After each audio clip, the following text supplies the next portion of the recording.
Economy on edge. With high inflation, gas prices, and a baby formula crisis, President Biden tries to keep Americans optimistic. Our economy is proving to be resilient. Resilient enough to hold off a recession? I'll speak to the president's top economic advisor, Brian Deese, ahead. And the future GOP. As Republican governors prepare for a world without Roe, Republican candidates are looking more and more like former President Trump. What will the GOP look like this fall? Arkansas Republican Governor Asa Hutchinson joins me in moments. Plus, the party in power. Americans feel burnt out over the state of the country. As November's midterm elections take shape, do Democrats have a winning message? I'll speak to the newly minted Democratic nominee for Pennsylvania Governor Josh Shapiro ahead.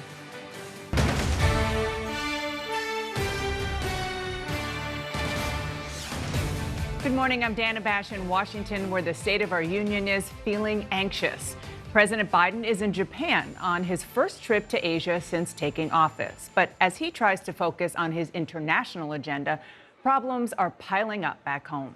The first planes from Operation Fly Formula arrived today as the administration scrambles to get baby formula back onto U.S. shelves. But the White House still has not offered a time frame for when families would begin to see the effects of these measures. Anyone watching their 401k Friday might have regretted looking as the markets continue their longest sell-off in decades, dipping briefly into bear market territory and increasing concerns for some that the U.S. could be heading toward a recession. Americans are already dealing with inflation and soaring gas prices. And if that's not enough, COVID-19 cases are rising again across the country. And President Biden said this morning, everyone should be concerned about monkeypox. And it's not a climate that makes governing very easy, especially 5 months away from the midterm elections. Here with me to discuss all of this is the president's top economic advisor, the director of the National Economic Council, Brian Deese. Thank you so much for coming in this morning. Let's start with the S&P 500 dipping into bear market territory on Friday. It did rebound slightly. The Dow just experienced its longest losing streak in nearly a century. So yes or no, is the U.S. falling into a recession? Well, there are always risks, but here's where I think we are. Our economy is in a transition from what has been the strongest recovery in modern American history to what can be a period of more stable and resilient growth that works better for families. There's no doubt we face serious global challenges right now, inflation first and foremost among them, and it's hitting families hard. But there's also no doubt that the United States is in a better position than any other major country around the world to address inflation without giving up all the economic gains that we've had. And that's because of the strength of our recovery. We have the strongest job market. We have businesses investing. We have Americans actually increasing their savings and paying down their debt. So given all of that, are you confident that the U.S. can avoid a recession? In this transition, the United States is in a better place than any other country because of those strengths. If you think about where we have come from, we have navigated through Delta and Omicron. We've navigated through the gyrations coming from Putin's war in Ukraine. And still, the American consumer, the American business has been resilient through this period. And so if we keep our focus on bringing inflation down in a way that actually helps families. But you're not saying no. Look, there are always risks, but we feel very good about where the United States is, particularly when you look on the global landscape. Okay, let's talk about inflation. It is still near the highest levels in 4 decades. I want to play what President Biden said about this issue almost a year ago compared to what he's saying now. By the way, talking inflation, the overwhelming consensus is going to pop up a little bit and then go back down. I want every American to know that I'm taking inflation very seriously, and it's my top domestic priority. Brian, how did the administration get that so wrong? Look, a lot of things have changed over the course of the last year, and we've dealt with a lot of unexpected challenges. As I mentioned, the Delta wave of COVID, Omicron on top of that, and more recently, Putin's invasion of Ukraine, which has sent gyrations through global energy markets. What's most important for the American people to understand right now is they have a president who is making clear, as you just played, that inflation is his top economic priority, and that means a couple of things. First, we need to give the Fed the space and the independence to do its job, which is to get inflation under control. Second, we need to lower costs for families, make things more affordable for them during this economic transition. And third, we need to reduce the federal deficit. If we reduce the federal deficit, it will help to reduce price pressures in the economy. We've made a lot of progress on that because of the president's policies, but we can do more. Well, let me ask you about two specific things that would get to the second point you made about lowering cost for consumers. Number one, the federal gas tax. Would you implement a federal gas tax holiday, yes or no? Well, we're looking at every option. That's something that Congress would need to take up. When it comes to... Well, the president would have to, or not would have to, but if the administration wants it, he could announce that that's something he wants. Look, we're working with congressional leaders on a range of different options, and the president is open to anything that could constructively move to help bring some relief at the pump. He has already taken historic action, to be clear. We're releasing 1 million barrels a day from the Strategic Petroleum Reserve. Countries around the world are doing the same because the president has led. That has helped to blunt the impact of oil prices. So the gas tax holiday is very much on the table. Look, we're looking at any option that could constructively move us forward. Let me ask you about another option, rolling back Trump's tariffs on China. Well, that's another thing that we're actively looking at, but that goes to a broader question of how we can make trade internationally work for American families and American consumers. The president's in Asia right now, as you mentioned, and tomorrow we'll be launching something called the Indo-Pacific Economic Framework. This is designed to actually focus on those economic issues that would matter most for American families. Let me give you a really concrete example. Supply chains. This framework will help us build more resilient early warnings for supply chains. One of the reasons why prices have gone up so much is we've seen these supply chain disruptions that then mean that Americans have to pay more at the store or online. We can solve those types of issues. That's what the president will be talking about tomorrow. Let's talk about baby formula. Speaking of supply chain, 45% of baby formula products nationwide were out of stock at some point last week. At least 4 babies in South Carolina have been hospitalized because of complications due to this shortage. So when will baby formula be available to Americans in the way that they need? Well, because of the actions that we're taking right now, we're going to see more formula coming off factory lines and more formula in stores starting as early as this week. And when will we get to normalcy? Well, as you mentioned, there is a flight that left last night from Ramstein Air Force Base in Germany full of formula that will land in Indiana this morning, a specialty medical grade formula, the type that we most need in this market. Just in that plane flight alone, that will cover about 15% of the overall national volume that we need for that. More flights in train that will be coming in early this week, and we're going to keep ramping that up until we get there. It's going to take a little bit of time for the Abbott, the manufacturer, to bring its facility back online. What is that time, ballpark? Well, the CEO this morning in the Washington Post said that they would have that operation back running in about a month. But we're not going to wait that long. As I said, these planes that are landing right now are going to provide some incremental relief in the coming days. We're going to keep working on it over the course of weeks. I just have to ask, people watching this are probably wondering, as we all are, how did we get to the point where the United States of America has to airlift baby formula from another country in order to feed its children? Look, it's a reasonable question, and it's frustrating. I'm a parent, and we look and we say, nothing could be more important than the health and the safety of our babies. We have to take safety very seriously. And part of what happened here was that we had a manufacturer that wasn't following the rules and that was making formula that had the risk of making babies sick. So we have to take action on that front. But there's a bigger root to your question, which is how did we end up in a market where we have 3 companies that control 90% of the market? It goes back to this question of how we can bring more competition in our economy, have more providers of this formula so that no individual company has this much control over supply chains. And we're going to have to work on that. There's some big questions underneath that we're going to have to get under. Brian Dees, the director of the National Economic Council, thanks for coming in. Thank you. Appreciate it.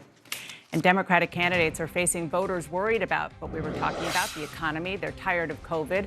What's their best argument? I'll ask a Democrat who just won his primary coming up. Plus, Oklahoma moves to ban nearly all abortions from the moment of fertilization. How many other states will do the same? Arkansas Republican Governor Asa Hutchinson joins me next.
Welcome back to State of the Union. Nearly all abortion is on track to become illegal in Oklahoma after the state legislature there passed a bill to outlaw abortion after the moment of fertilization, except in cases of rape, incest, or the life of the mother. Here with me now is the governor of Arkansas, Republican Asa Hutchinson. Thank you for joining me this morning. We talked about Oklahoma a lot this week, got a lot of attention for banning abortion, as I said, starting at fertilization. But, Governor, in 2019, you signed a law in Arkansas that would do the same if Roe v. Wade is overturned. And your law only has exceptions for the life of the mother. So just want to be clear. If Roe v. Wade is overturned, no woman, unless her life is at risk, will be able to get an abortion in Arkansas? If Roe versus Wade is reversed, then the trigger law in Arkansas would come into effect. And whenever I signed that law, I did express that I support also the exceptions of rape and incest. So the life of the mother and rape and incest are two exceptions that I believe should have been added that did not have the support in the General Assembly. And so we have to wait and see what the Supreme Court actually does. But if that Roe versus Wade is reversed, then what we've fought for 40 years in returning the authority back to the states will actually happen. You'll see states making different decisions based upon the values and the consensus of the people of that state. In Arkansas, we actually passed a constitutional amendment supporting the life of the unborn and recognizing that. And so the will of the people of Arkansas has been expressed. Governor, you did sign the law that does not include any exceptions for rape and incest. I know you said that you would rather that not be part of the law, but it is, and you signed it. So I want to discuss the real world implications of this. For example, why should an 11 or a 12-year-old girl who's impregnated by her father or her uncle or another family member be forced to carry that child to term? I agree with you. I've had to deal with that particular circumstance even as governor. And while it's still life in the womb, life of the unborn, the conception was under criminal circumstances, either incest or rape. And so those are two exceptions I have recognized, I believe are very appropriate. And what will happen as time goes on, if Roe versus Wade is reversed, these are going to become very real circumstances. I think the debate and discussion will continue, and that very well could be revisited. But Governor, what if it can't be? I mean, you wanted the legislature in Arkansas to put those exceptions in. They didn't. Your term is almost up. What makes you think you can change it? And if you can't, that means that people who are still girls who are still children, 11 and 12-year-olds, might be in this situation in a very real way in just a couple of months, potentially. Well, those are heartbreaking circumstances, and that's where in the last few years when we passed these trigger laws, we're expressing a belief. We're trying to return that authority to the states and to reduce abortions. But whenever you see real-life circumstances like that, that debate is going to continue. And the will of the people may or may not change. But it's going to come back to the state's flexibility on that. I believe that those exceptions are going to be important in overall to save lives, because the public understands those exceptions, the importance of it. So I think that will be revisited. You know, there's no guarantee of that, but the public opinion does matter whenever you come to your elected representatives. Separate from those exceptions, I want to ask broadly about the responsibility of men here. Right now, a woman or a girl who has an unplanned pregnancy, if she wants to get support from the man who impregnated her, she has to seek him out, prove paternity, and then convince a judge to rule in her favor. And that all can take years, and it puts the burden on the mother. Are you going to change the system in Arkansas to hold men equally responsible for the children they're bringing into the world? They should be held equally responsible, both in terms of paternity responsibilities, child support. Absolutely, that should happen. And if we can speed up the system to be able to accomplish that, then absolutely we should do that. And we talked about the difficult circumstances. The state does have a responsibility to help in terms of maternal health care, in terms of the child, and maybe in these circumstances making sure that there's the assistance that's needed. So we need to have wraparound services if there is those unexpected pregnancies that are traumatic or challenging. Well, Arkansas already struggles to support vulnerable children. Nearly 1 in 4 children in Arkansas lives in poverty. More than 4,600 kids are already in your state's overloaded foster care system. Do you really think that your state is prepared to protect and care for even more children if abortion does become illegal there? We've had historic challenges with poverty in Arkansas, but you're talking about access to health care. Under my leadership, we continued the Medicaid expansion, so we've improved health care access in our state. We've increased the support for foster parents and foster children. That's been a high priority, and so we're addressing those needs.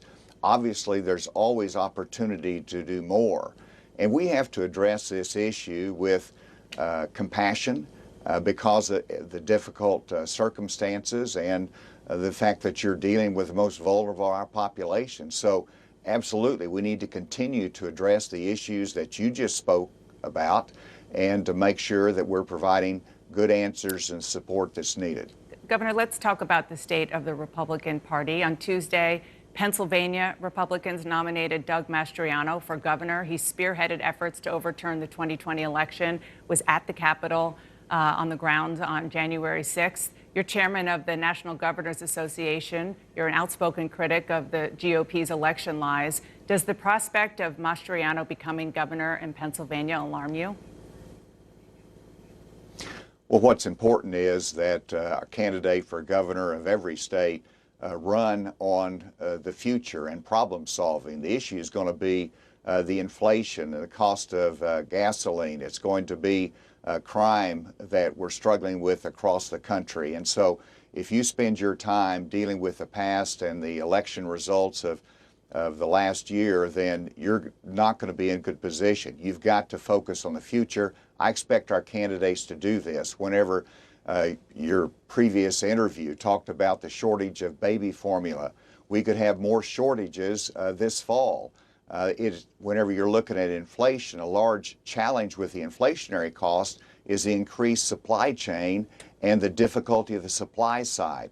We've got to be able to focus on that, and our candidates need to focus on that in the fall. And if we do, party of ideas, we're going to win this fall, and I think we're in good position to do that. So yes or no, should Doug Mastriano be the governor of Pennsylvania? Well, I hope our Republican wins in November. It's all going to be about the contrast. There's a lot of issues at stake here. And so let's see how the campaign progresses. And we talk about the future. We're going to win, and I hope he does. Governor Asa Hutchinson, I really appreciate you coming on this morning and talking about these very important issues. All right. Thank you. Good to be with you. And Pennsylvania's governor's race this November really could be critical to the presidential election in 2024. We're going to tell you why. We're going to talk to the Democratic candidate in that race, Josh Shapiro, next.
Welcome back to State of the Union. The Commonwealth of Pennsylvania was key to President Biden's victory in 2020, so it's seen as a bellwether for Democrats in this fall's midterms. When Pennsylvania's Democratic Attorney General Josh Shapiro faces off against GOP candidate Doug Mastriano, who won the Republican primary on a pro-Trump platform, including support for the big election lie. Here with me now for his first national interview is Pennsylvania's Democratic nominee for governor, Josh Shapiro. Thank you so much for joining me. Let's start with the economy. Gas prices in Pennsylvania are at a record high. Inflation is through the roof. Parents across the country are struggling to find baby formula. Your party is in power. Do you think that President Biden and Democrats are doing enough to address these very real problems? Well, I think what's clear is that there are national and really global reasons for all the issues you cited, and maybe not created by Pennsylvania state government, but something as governor I'll address. That's why I've put forth a plan to try and help Pennsylvanians deal with rising costs. We put this forth a few months ago, making sure that we help seniors stay in their home by doubling what's known as the property tax rent rebate, giving them relief for household goods, getting rid of a whole bunch of nuisance taxes here in Pennsylvania, like the state cell phone tax, which takes over $300 million out of the pockets of Pennsylvanians, and giving every single driver a $250 immediate gas tax rebate to offset the pain at the pump. Now, I've called on the Pennsylvania legislature to do this right now. They don't have to wait for me to be governor. They can, and they frankly should provide relief to Pennsylvanians right now. They're hurting and they deserve it. And as governor, I'll deliver it. You're understandably talking about what you would do in Pennsylvania. Would it help you? And would you like President Biden to come campaign with you? Well, look, he's from Pennsylvania and I'll welcome him here, but I'm focused on running a race here in the Commonwealth of Pennsylvania, listening to the people of Washington County, not Washington, D.C. That's my focus. Running a race that's focused on meeting the needs of the good people of Pennsylvania. You're making abortion access a central focus of your campaign. Earlier this month, the Democratic nominee for Senate, John Fetterman, told my colleague Casey Hunt he does not support putting any restrictions on abortion. Do you agree with that? Should there be no restrictions on abortion at all in Pennsylvania, including the third trimester of pregnancy? Here's the reality of what's going to happen in Pennsylvania. The next governor will get a bill on his desk to ban abortion, period. And it will be up to the next governor as to whether they will sign it or veto it. My opponent has said he will not only sign it, but he wants to criminalize doctors, jail doctors who perform abortions. I will veto that bill. And in vetoing it, I'll protect Pennsylvania law. And Dana, what Pennsylvania law says is that up to 23 weeks, a woman can make a decision to have an abortion. I continue to support that. And from week 24 on, if her life or health is at risk in consultation with her doctor, she can have an abortion. My job as governor will be to protect Pennsylvania law. That's what I support. You talked about your new opponent, Doug Mastriano. He led the charge on efforts to throw out Pennsylvania's 2020 election results. You are the Attorney General right now. Are there enough safeguards in place to ensure that the 2024 elections would be protected if you lose and Doug Mastriano is the one who becomes governor?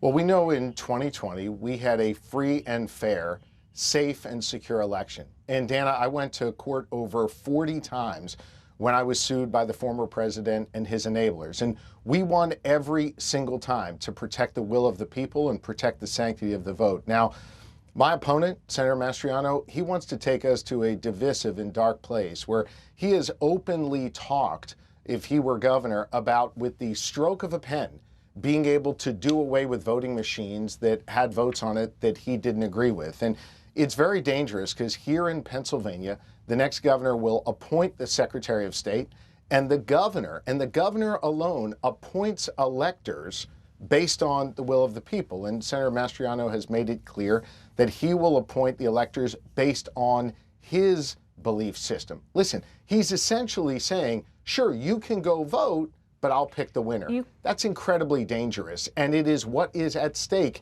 in this governor's race. You clearly wanted to have the opportunity to say what you're saying and have Doug Mastriano as your opponent. In fact, your campaign ran an ad.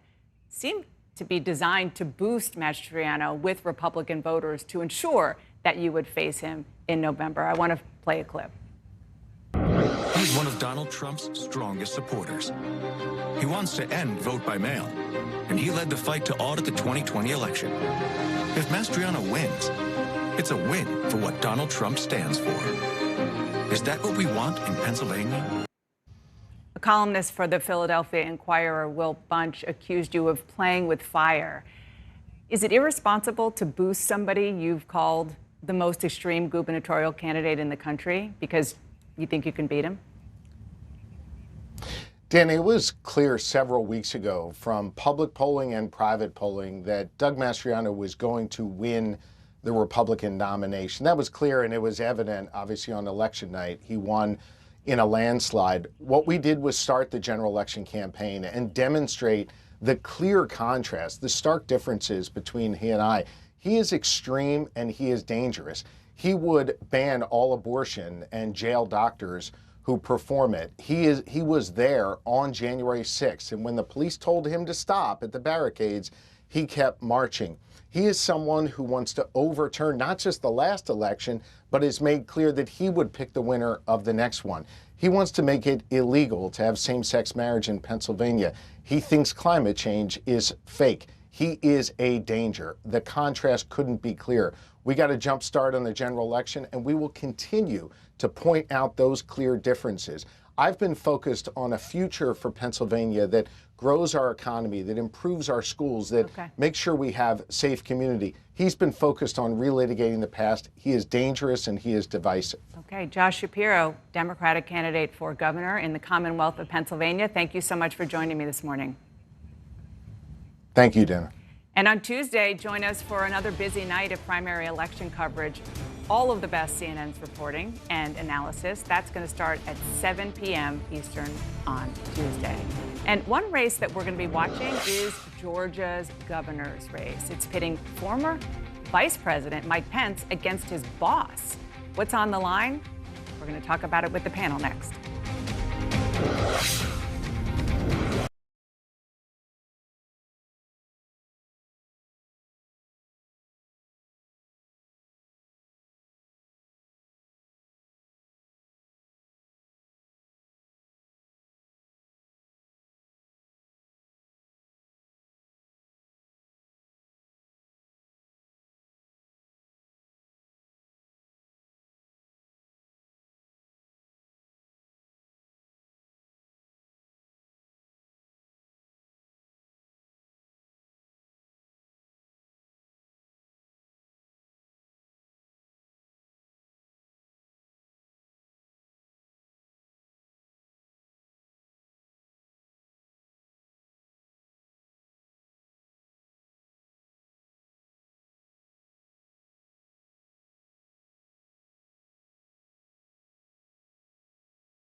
November. Absolutely. I didn't get in the race not to win in November. I talked to President Trump this week. I talked to him frequently. He is still all in this race, I can assure you. Welcome back to State of the Union. This Tuesday's primaries bring another test for President Trump and his endorsements, and more broadly, the question of where the GOP is going. My panel is with me here. I'll start with you, Alyssa. What's the answer to that question? Well, it turns out that the opening and closing message of the 2020 election was stolen is not a winning message in Georgia. David Perdue's trailing, and Brian Kemp, who is a popular incumbent governor, is both benefiting from incumbency, but for actually delivering for the state. So this past week, he announced a deal he helped cut, bringing 7,500 new jobs for an electric vehicle factory to Georgia. These are the kind of things Georgians care about. Donald Trump's biggest issue that he's facing is that he's making endorsements based on grievance and his own personal kind of vendettas rather than who is electable and who is going to be a good candidate and able to win in a general election. Yeah, I mean, governor's races are often about competence and likability. Kemp's been competent and he's been likable. David Perdue here, I mean, it's kind of sad. I mean, to quote a man, it's sad because, you know, Donald Trump, I think, cost him his Senate seat. And now Donald Trump has not helped him win this governor's race. And so his career is going to end with two really embarrassing losses with Donald Trump involved in it. And, you know, good for Brian Kemp, by the way, who stayed the course and showed what you can do when you have a real record to run on and you don't have to kowtow to this and you don't have to, you know, try to change yourself. Be who you are. And that authenticity, I think, has carried him in his campaign. But Trump's probably going to get one victory on Tuesday night, which is probably his biggest victory. I believe the Secretary of State in Georgia probably will go down. And the Secretary of State, as we all know, stood up to Donald Trump when others would not. So he will claim that as some type of feather in his cap. At the end of the day, Democrats absolutely love what's going on. I mean, look, in fact, I want Donald Trump to come out and tell Perdue to run as a third party. Or if you voted for Perdue, stay at home. What we're getting to is what the pay-per-view money is all on. You're going to have Stacey Abrams and Raphael Warnock against Herschel Walker and Governor Kemp. All eyes will be on Georgia. And for Democrats, what we realize, and this is so simple, Dana, all Democrats have to do is win every single state that Joe Biden won, and we have 52 seats. But Georgia being a priority. But it gets harder when inflation's on the rise, gas prices are on the rise. I was being facetious about the ease. Well, thank you for bringing that up. First of all, Jeff Nussbaum, welcome to the panel. I want to tell our viewers that you have a new book out, Undelivered, the Never Heard Speeches That Would Have Rewritten History. Yeah. And so because you're new, I'm going to start with the easiest question, which is the poll numbers that the president is facing. Oh, what a softball. That was such a... I mean, it's actually, in all seriousness, 78% say the U.S. is headed in the wrong direction. 78% also say the U.S. economy is in poor condition. You are a communicator. You are a speechwriter. What is the way that the Democrats need to be communicating about this? Sure. Well, I'll start with someone who I mentioned in the book, the Mayor Kevin White of Boston, who once famously said, "Don't compare me to the Almighty, compare me to the alternative." So President Biden is out there. He has a record to run on. He's been successful in creating jobs, a historic number, bringing unemployment down, a historic number, working to reduce costs for families. But he's not operating in a vacuum. Until now, he has been operating in a vacuum. He has been, for the first year of his presidency, speaking in largely empty rooms, in a weird way, debating himself. Now we see what he is up against, right? He's up against unelected judges making rules for the vast majority of Americans. He's up against Republicans who have finally put something forward. If you count what Senator Rick Scott, Senator from Florida, has done, is putting something forward. And so he will have something to say about what he's done, but he'll also have something to say about what the alternative is. Is that going to work? I mean, sorry, no. I mean, no. I mean, look, the president is where he is at 40% for a reason. I mean, look, a couple of months ago, he was out begging Venezuela and Iran for oil. Now we're begging Europe for baby formula. This is real tabletop stuff for every single American family. And I know it's a midterm and turnout's a little bit lower, but this is the kind of stuff that takes the non-political person, the infrequent voter, and they're looking around going, what happened to America? What happened to the country that I thought we were? You can feel American prestige draining every day. Right as we're on this show, there's an airlift of baby formula coming from overseas. This is not a third world country. But let me also just, I'm sorry for jumping in, but let me just also say that to your point about the denigration and how America is somewhat falling apart, I do think that these same voters, to your point about the man in the room is still Donald Trump. And when you look at what's happening, you may laugh, but you have Donald Trump elected candidates. And that's what this midterm is going to be about. You're going to lose the governor's race. Republicans are going to lose the governor's race in Pennsylvania because of the way that Donald Trump interceded. It's going to be a closer race in Georgia because Herschel Walker is on the ballot. All of the way that Donald Trump's imprint, and you cannot forget the racism, bigotry, white supremacy, xenophobia that still is prevalent every single day in society. And I'm thinking about Buffalo. And you trace that back to what is this new Republican Party? There's a direct correlation. People see that as well. So yes, baby formula matters, but these other things matter as well. Bakari is not wrong. I actually agree there. We're going to commercial break. No, stay with us. This is the problem that the Republican Party faces right now, where they're going to get dragged down by the Trump era and by the candidates that he's brought up. We are forfeiting a governor's seat in Pennsylvania because we've put up someone who's wholly unqualified to run for it. So, but I would note that other potential 2024 candidates like Vice President Mike Pence, Mike Pompeo, have endorsed against the former president, and that's going to be an interesting dynamic to watch. Is there a new Republican Party that's stepping up that could be led by someone other than a Donald Trump? And that can defeat Joe Biden much better. And I will say to your initial question, Dana, yes, it's a communications question, yes, it's a messaging question, but the communications tail can't wag the policy dog. And so it looks it can't change the inflation rate. Right, but what are Democrats doing? What is President Biden doing? And what he is doing is solving problems. I mean, you say it's terrible that this flight of baby formula is coming in, but that's something the president is doing in response to a market failure. And so right now, we don't get a lot of coverage for it. He doesn't get a lot of coverage for it, but he's working to reduce concentration in things like the baby formula industry or meat packing, which is driving up meat prices for families. So he is working to do the job. And at a certain point, you got to tell people what you're doing and contrast it to what the others want to do. Gas is over $4 a gallon. It may be $5 or $6 a gallon. Yeah, where are you, Scott? People look. I thought we were on baby formula, Scott. Yeah, and when you're out driving around from store to store paying $5 a gallon, it doesn't feel very good. But I mean, your point falls on deaf ears when you have 132 Republicans, I believe it was, who vote against. No, but this bill was a bailout for the FDA for the same people who failed to actually deal with the Abbott recall and let us. But at least we do understand that it's a market failure. It's not a Joe Biden failure. I'm sorry. You want this to be about Donald Trump. You want this to be that the house is on fire and Joe Biden's out here with a tiny fire extinguisher. Look, at the end of the day, midterms are about a referendum on the current state of the party in power. And none of the people at this table can say the Democratic Party is doing anything about the problems of the American people when it comes to inflation, gas prices, baby formula, and the idea that America is no longer the light of the world. That's just not true. I mean, you just were complaining about us shipping in baby formula. You're putting the fact that we have to. The fact that we have to. But that's not. Joe Biden is not in the back mixing baby formula. The reason that who shut down the factory? It had to be shut down. Who shut down the factory? It had to be. It was a massive failing of the Who FDA. shut down the factory? Right, but what company had zero redundancy in their supply chain because they're busy buying back stock? Who shut down? Biden's administration shut down the factory. So these are structural problems, right? The president doesn't have a silver bullet, but he is firing a ton of silver buckshot. Yeah, you got blanks. Problem and problem and problem. Before we go, really quickly, you mentioned Buffalo. Jim Clyburn had a really stunning quote in the Washington Post.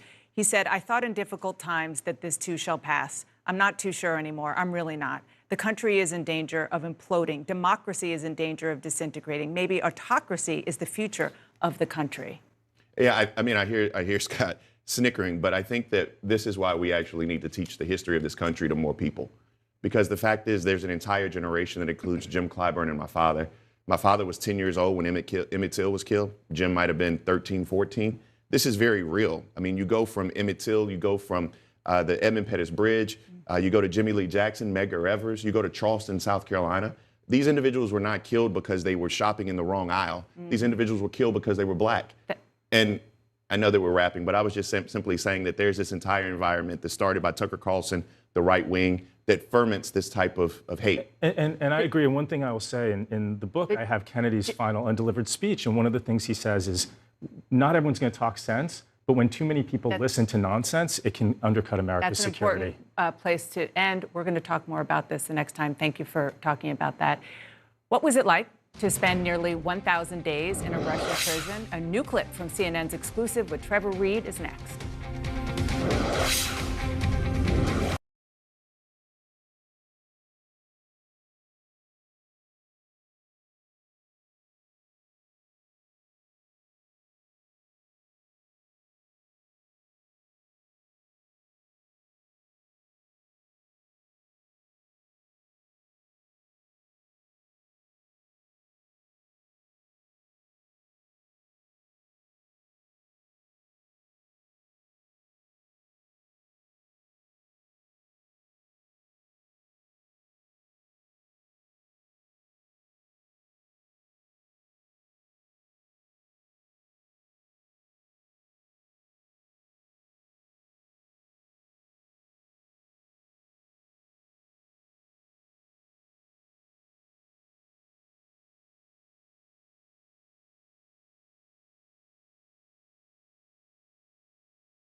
American Trevor Reed is settling back into life at home after spending 2 years imprisoned in Russia.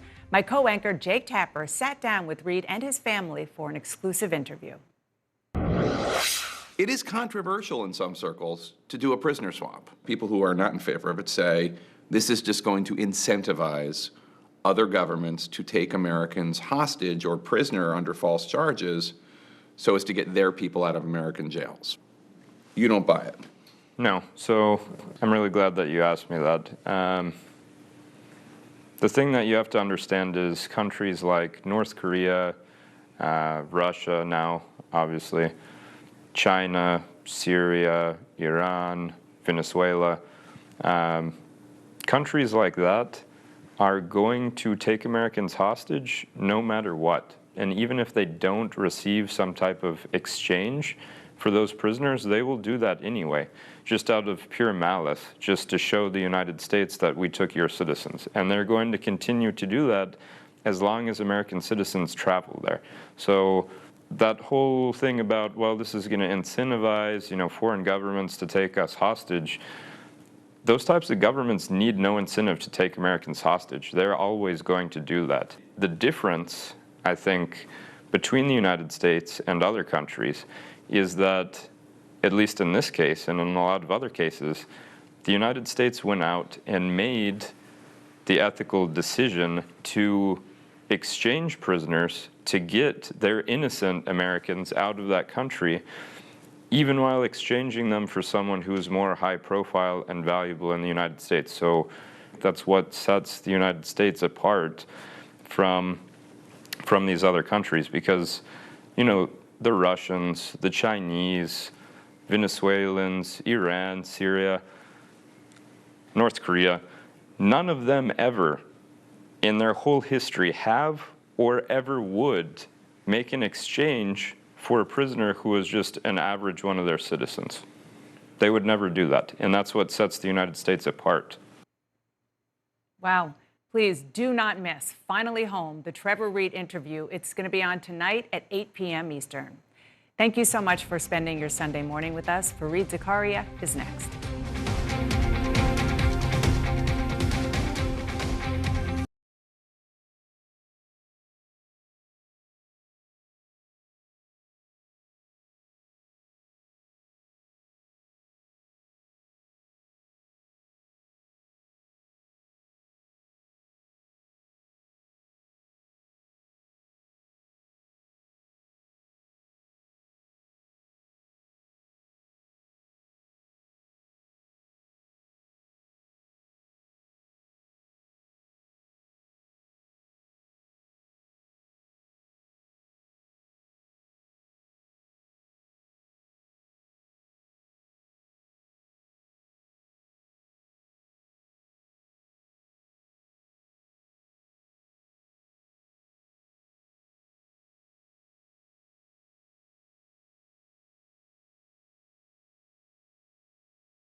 Is GPS, the global public square. Welcome to all of you in the United States and around the world. I'm Fareed Zakaria, coming to you live from New York. Today on the program, Finland and Sweden have now officially applied for NATO membership. Their entry into the alliance would mean Russia's border with NATO would double in size. Is the West provoking Vladimir Putin again, or finally putting in place a strong deterrent? We have a great panel to discuss. Then, the Buffalo shooting suspect was obsessed with the idea that white people are systematically being replaced by other races. He's not alone. Why are these demographic fears going mainstream in countries around the globe? I'll talk to two experts. But first, here's my take. President Biden says that combating inflation is his top domestic priority. But he certainly isn't acting that way. He has in plain sight several measures that would reduce inflation significantly, and yet appears hesitant to do them. As many distinguished economists have noted, the repeal of most or all of Donald Trump's tariffs would be the single most effective way of reducing inflation in the near future. As a reminder, a tariff is a tax on goods paid by the American consumer who buys those goods. It is by definition inflationary. It raises the price of the good, like an imported car. But it causes even more inflation than that because it raises the price of the domestically made equivalent good as well. If a Mazda sells for more, then Ford and General Motors also raise prices on their cars. The reverse logic applies as well. If you cut tariffs, that also has a broader effect. When the Mazda gets cheaper, Ford and GM will cut prices on their products to compete. In March, the Peterson Institute for International Economics produced a study estimating that reversing most of the Trump tariffs would reduce inflation by 1.3 percentage points. Larry Summers, who has been prescient on many things in this economic crisis, endorsed that study, concurring that trade barrier reduction was the single biggest microeconomic measure by far that could be taken to alleviate inflation in the near term. The second one, he noted, would be immigration reform. This is the time to reverse Trump's restrictions on immigration, many done by executive action, which have caused severe worker shortages in industries like farming, construction, and healthcare. The problem, however, is not one relating to facts or logic. No one seriously disputes the validity of these claims. During the campaign, Biden lambasted Trump's tariffs on China and much of his immigration policy.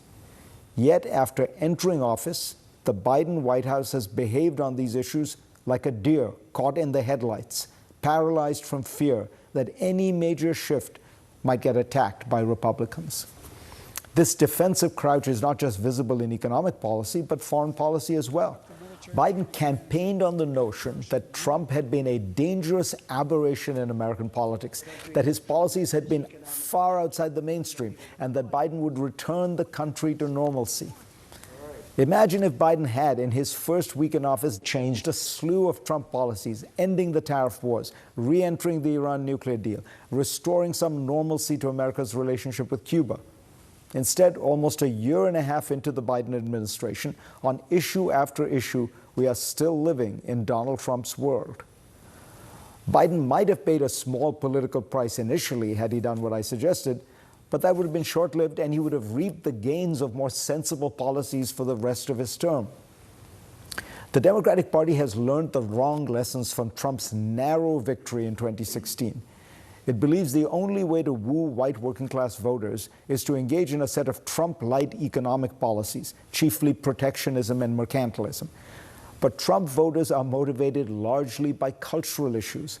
Just listen to Republican Governor Ron DeSantis, Ohio Senate candidate J.D. Vance, Pennsylvania candidate Mehmet Oz, and others rail about cancel culture, gender identity, woke corporations, and of course now abortion.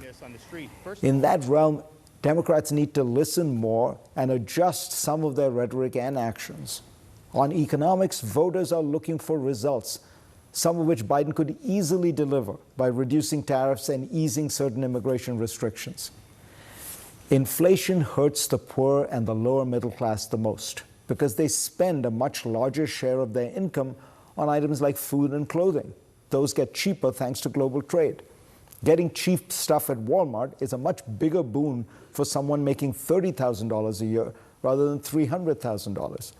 In Britain, inflation, which is at a 40-year high, mostly caused by Brexit, is having a particularly adverse effect on lower-income groups. Similarly, studies show that tariffs are also regressive, hurting the poor much more than the rich. A conventional wisdom has congealed in the United States that decades of free trade have led to stagnant wages for the middle class and misery for the working class. That view conveniently excludes the massive benefits that have accrued thanks to dramatic and sustained reductions in the costs of crucial aspects of life, such as food, clothing, and technology. We are witnessing what happens when the economic winds move in the opposite direction and costs start spiraling up. It might even make us all a little nostalgic for globalization. Go to cnn.com/Fareed for a link to my Washington Post column this week. And let's get started.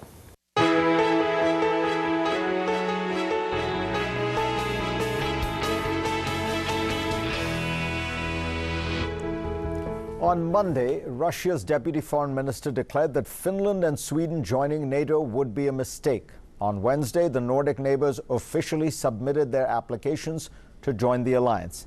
On Saturday, Russia then shut off its gas pipeline to Finland, claiming the move was due to a payment dispute. The debate continues. Is NATO expansion a good idea? Let me bring in the panel. Charlie Kupchan is a professor of international affairs at Georgetown and a senior fellow at the Council on Foreign Relations. He was senior director for Europe in President Obama's National Security Council. And Radek Sikorski was both foreign minister and defense minister of Poland. He is now a member of the European Parliament. Charlie, let me give you a chance to start by stating your case. Why were you, as I recall, back in the 90s and early 2000s, why were you opposed to NATO expansion? What is the case against it? Well, just to set the record straight, I'm now for it and supportive of Finland and Sweden joining the alliance, precisely because Russia has invaded Ukraine and Finland and Sweden now are looking for more protection. But going back to the 1990s, when this debate took place in the Clinton administration, my view was that to proceed at that time with formal NATO enlargement violated two basic principles. One, include the defeated adversary in the post-war settlement. And by enforcing a new line further east, I fear that the message to Russia was, you're not included. And secondly, the principle of not in my backyard. Major powers generally don't like it when other major powers come into their neighborhood. The United States spent much of its history pushing Europe's great powers and others out of the Western Hemisphere. And so my sense was let's move forward with what was called the Partnership for Peace, a more flexible vehicle that would have allowed Russia as well as other countries to work with NATO. That decision was not taken. How much did NATO enlargement play in the fact that Russia went down a dark path? Very difficult to say. Clearly, flawed democratization, flawed privatization. Putin comes into power, doesn't build a modern economy, turns to Eurasian nationalism, a mystical claim about Russia's importance in the Eurasian sphere. This all played a role in his decision to invade Ukraine. It's very difficult at this point to say how much weight can we assign to the enlargement of NATO. Radek, what about that argument? Russia is a great power. It does have legitimate interests. And it was not just Putin who was opposed to NATO expansion. It was Yeltsin. And despite repeated Russian objections, saying this is a red line for us, there were 5 waves of NATO expansion, right? 15 countries, including your own, about 100 million people brought into the alliance.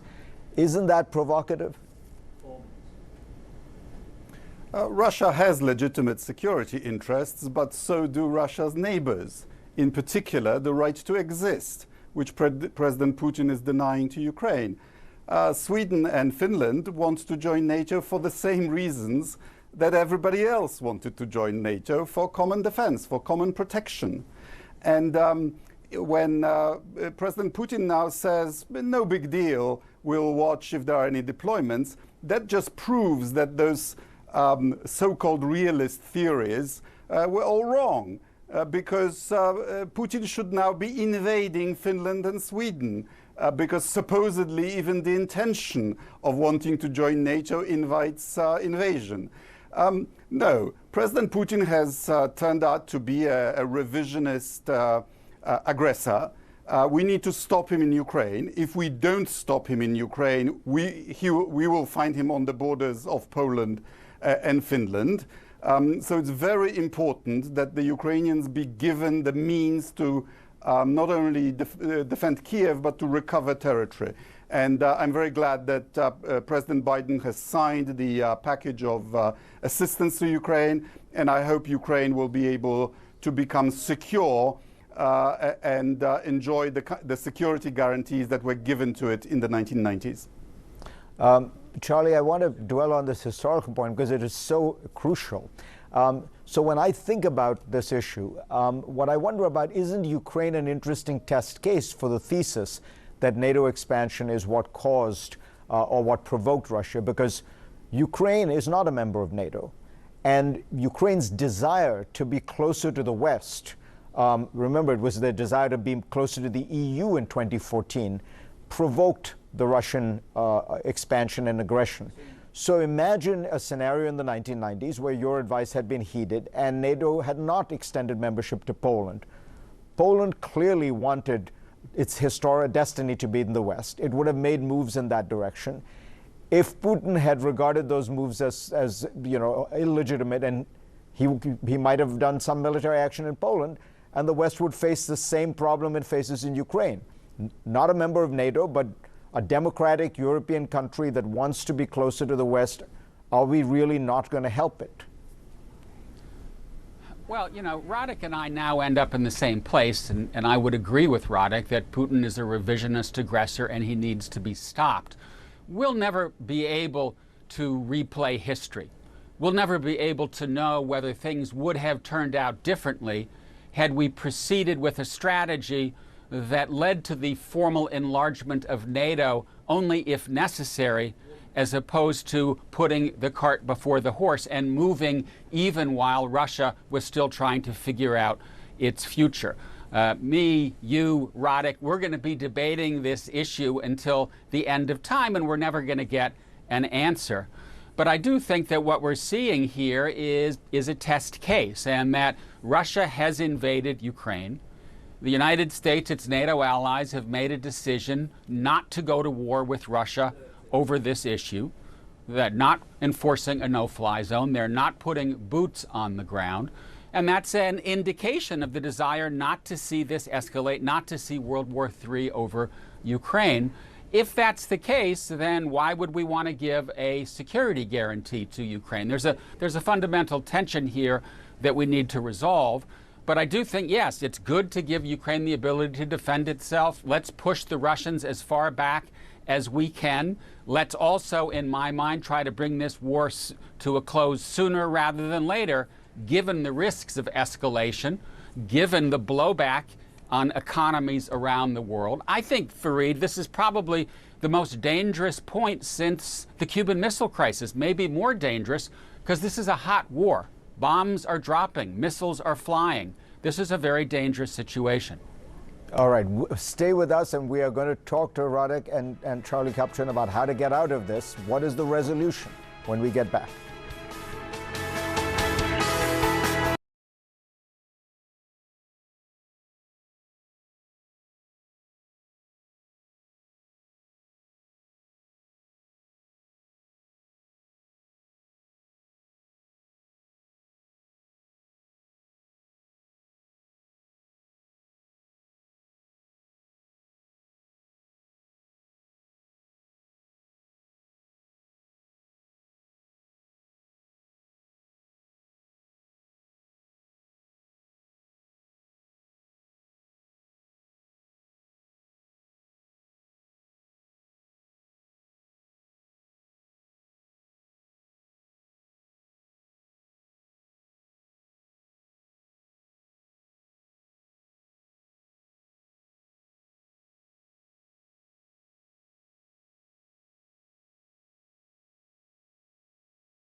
And we are back with Charlie Kupchan and Radek Sikorski talking about Finland and Sweden's applications to join NATO and how Putin will react.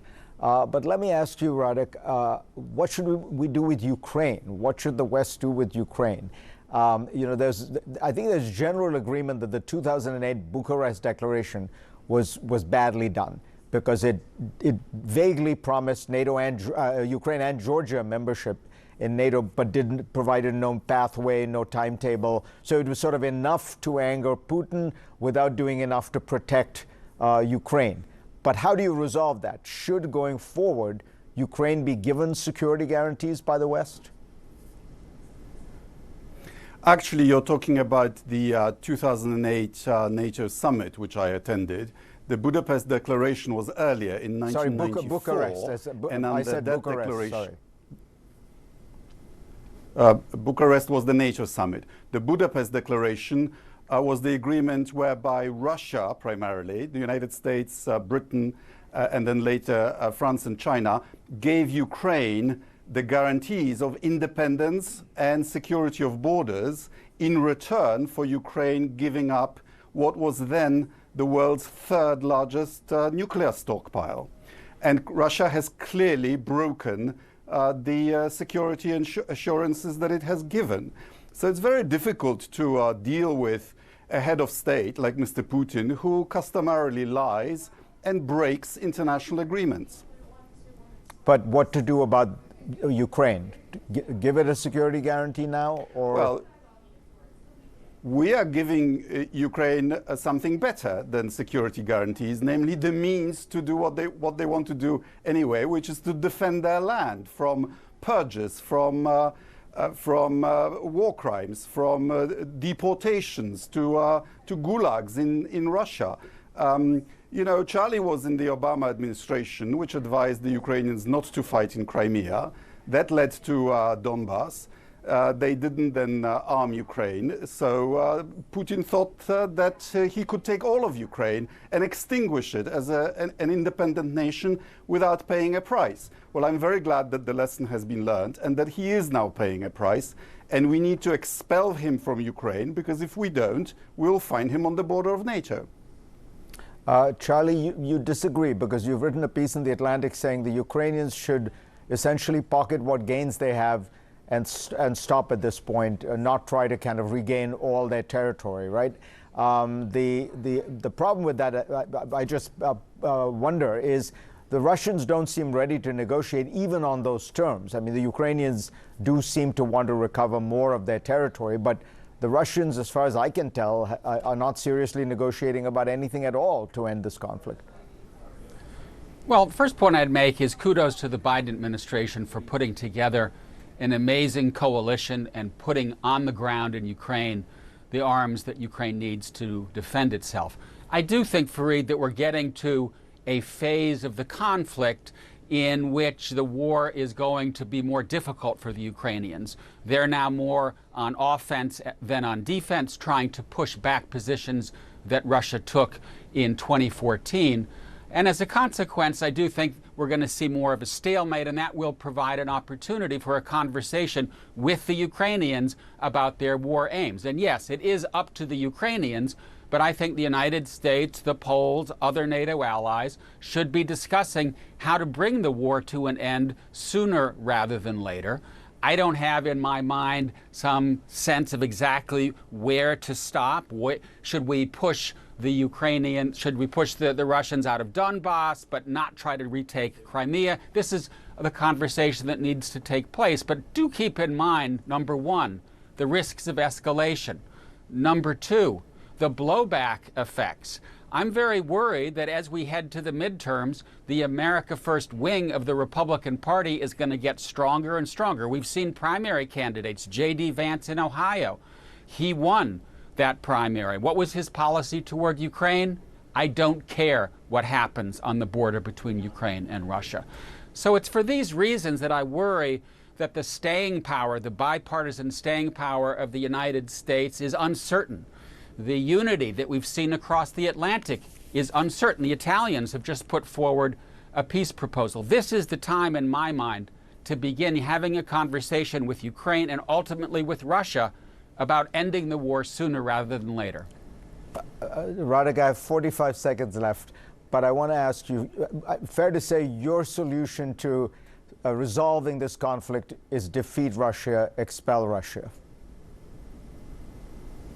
Well, we've just had a meeting of the EU-US delegation here in Paris, and that was the bipartisan also on the American side view that Putin needs to be defeated. Only then will Russia reform itself. And if Russia reforms itself, perhaps under different leadership, maybe she would join the West, which would be a good thing.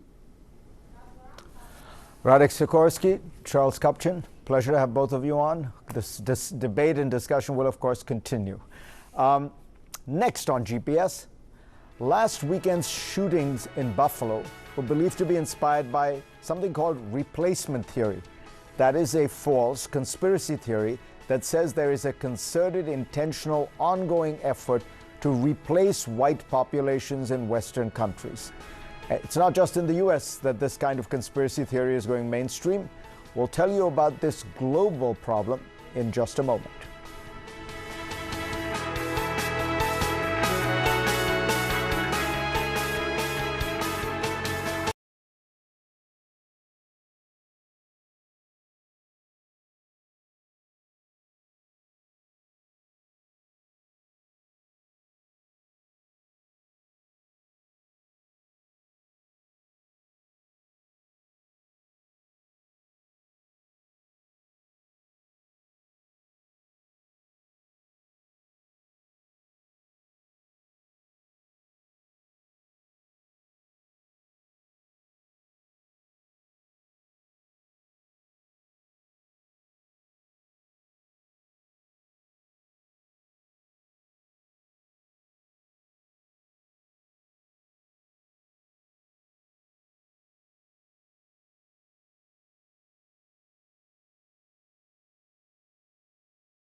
The Buffalo shooter murdered 10 people in a supermarket he appeared to have carefully chosen for being in a predominantly black neighborhood. Judging by his writing, the suspect was obsessed with what is known as replacement theory, the idea that the white race is being systematically supplanted by others. As you will hear from today's panel, it's an idea that's been spreading around the world. Cynthia Miller-Idris runs the Polarization and Extremism Research and Innovation Lab at American University. She's the author of Hate in the Homeland, The New Global Far Right. And Ishan Tharoor is a columnist for the foreign desk of the Washington Post. He had a great series published this week on Viktor Orban and the American right. Cynthia, let me start with you and just help us understand, where does this idea of replacement, broadly speaking, come from? What are the sort of intellectual roots of this? Well, the theory, I should say false and dangerous theory, right? I don't want to give it any more credence than it has. It's a conspiracy theory that has age-old roots in ideas about threats from immigrants or replacement. But as a concept, the Great Replacement, which is what we're talking about here, was coined about 11 years ago by a French scholar and very quickly taken up by white supremacists globally, because it was a concept that unified what had been sort of disparate conspiracy theories that were related. So in the US, a conspiracy theory called white genocide. In Europe, a conspiracy theory called Eurabia. Both of these, on one hand, anti-Semitic conspiracy theory, the other Islamophobic in its roots, that said that either Jews or Muslims were orchestrating as puppet masters, sort of, this nefarious plot to either expand the caliphate or to get more power by bringing in multicultural societies through demographic change and immigration that would eliminate white or Christian civilizations. That's the basic roots of the conspiracy theory. To my mind, what's interesting is I recall reading that stuff about, as you say, about 10 years ago, maybe, and most of it had this ominous predictions about a demographic tidal wave that was going to sweep Europe and America. And what's striking to me is none of that has happened. These predictions about how Europe was in 10 years going to become a third Muslim and things like that haven't really happened. Has that deterred people much? No, I mean, it's not, it hasn't deterred people, in part because it doesn't matter what the facts are. It's positioned as a sense of threat. And whether it's true or not that there's demographic change, the idea is that the demographic change is an existential threat and one that is called upon to be acted against with violence. And it's why they often portray themselves as heroic martyrs and are trying to get others to imitate them.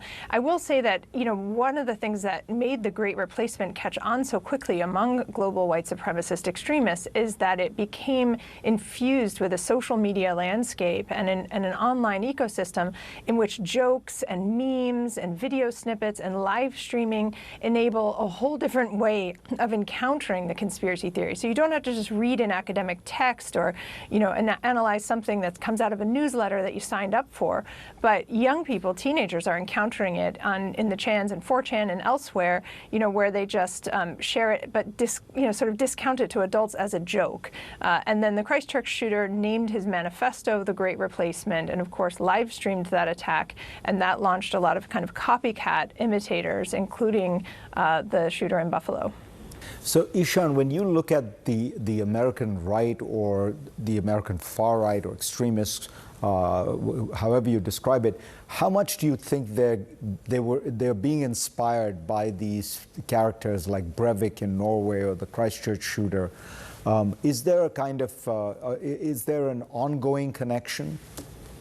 I think there's a very strong and enduring link between the kinds of actions we're seeing now, the kind of very overheated extremist rhetoric that we see now, and this tradition of white supremacist violence that has set in over the past decade, 2 decades in various parts of the world. I think it's really important to stress that this is a theory that has gone quite mainstream in the West. We're not just talking about isolated extremists writing online manifestos. We're talking about French presidential candidates openly touting it. We're talking about the most popular cable anchor in this country, apologies Fareed,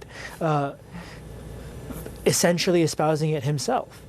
And this is it's fascinating when we think about how we've spent the better part of the past 2 decades really obsessing over, as you know, Western media and of course the security states in the West have been really focused on the threat of Islamic extremism, the threat of the ideologies represented by these or believed by these jihadists.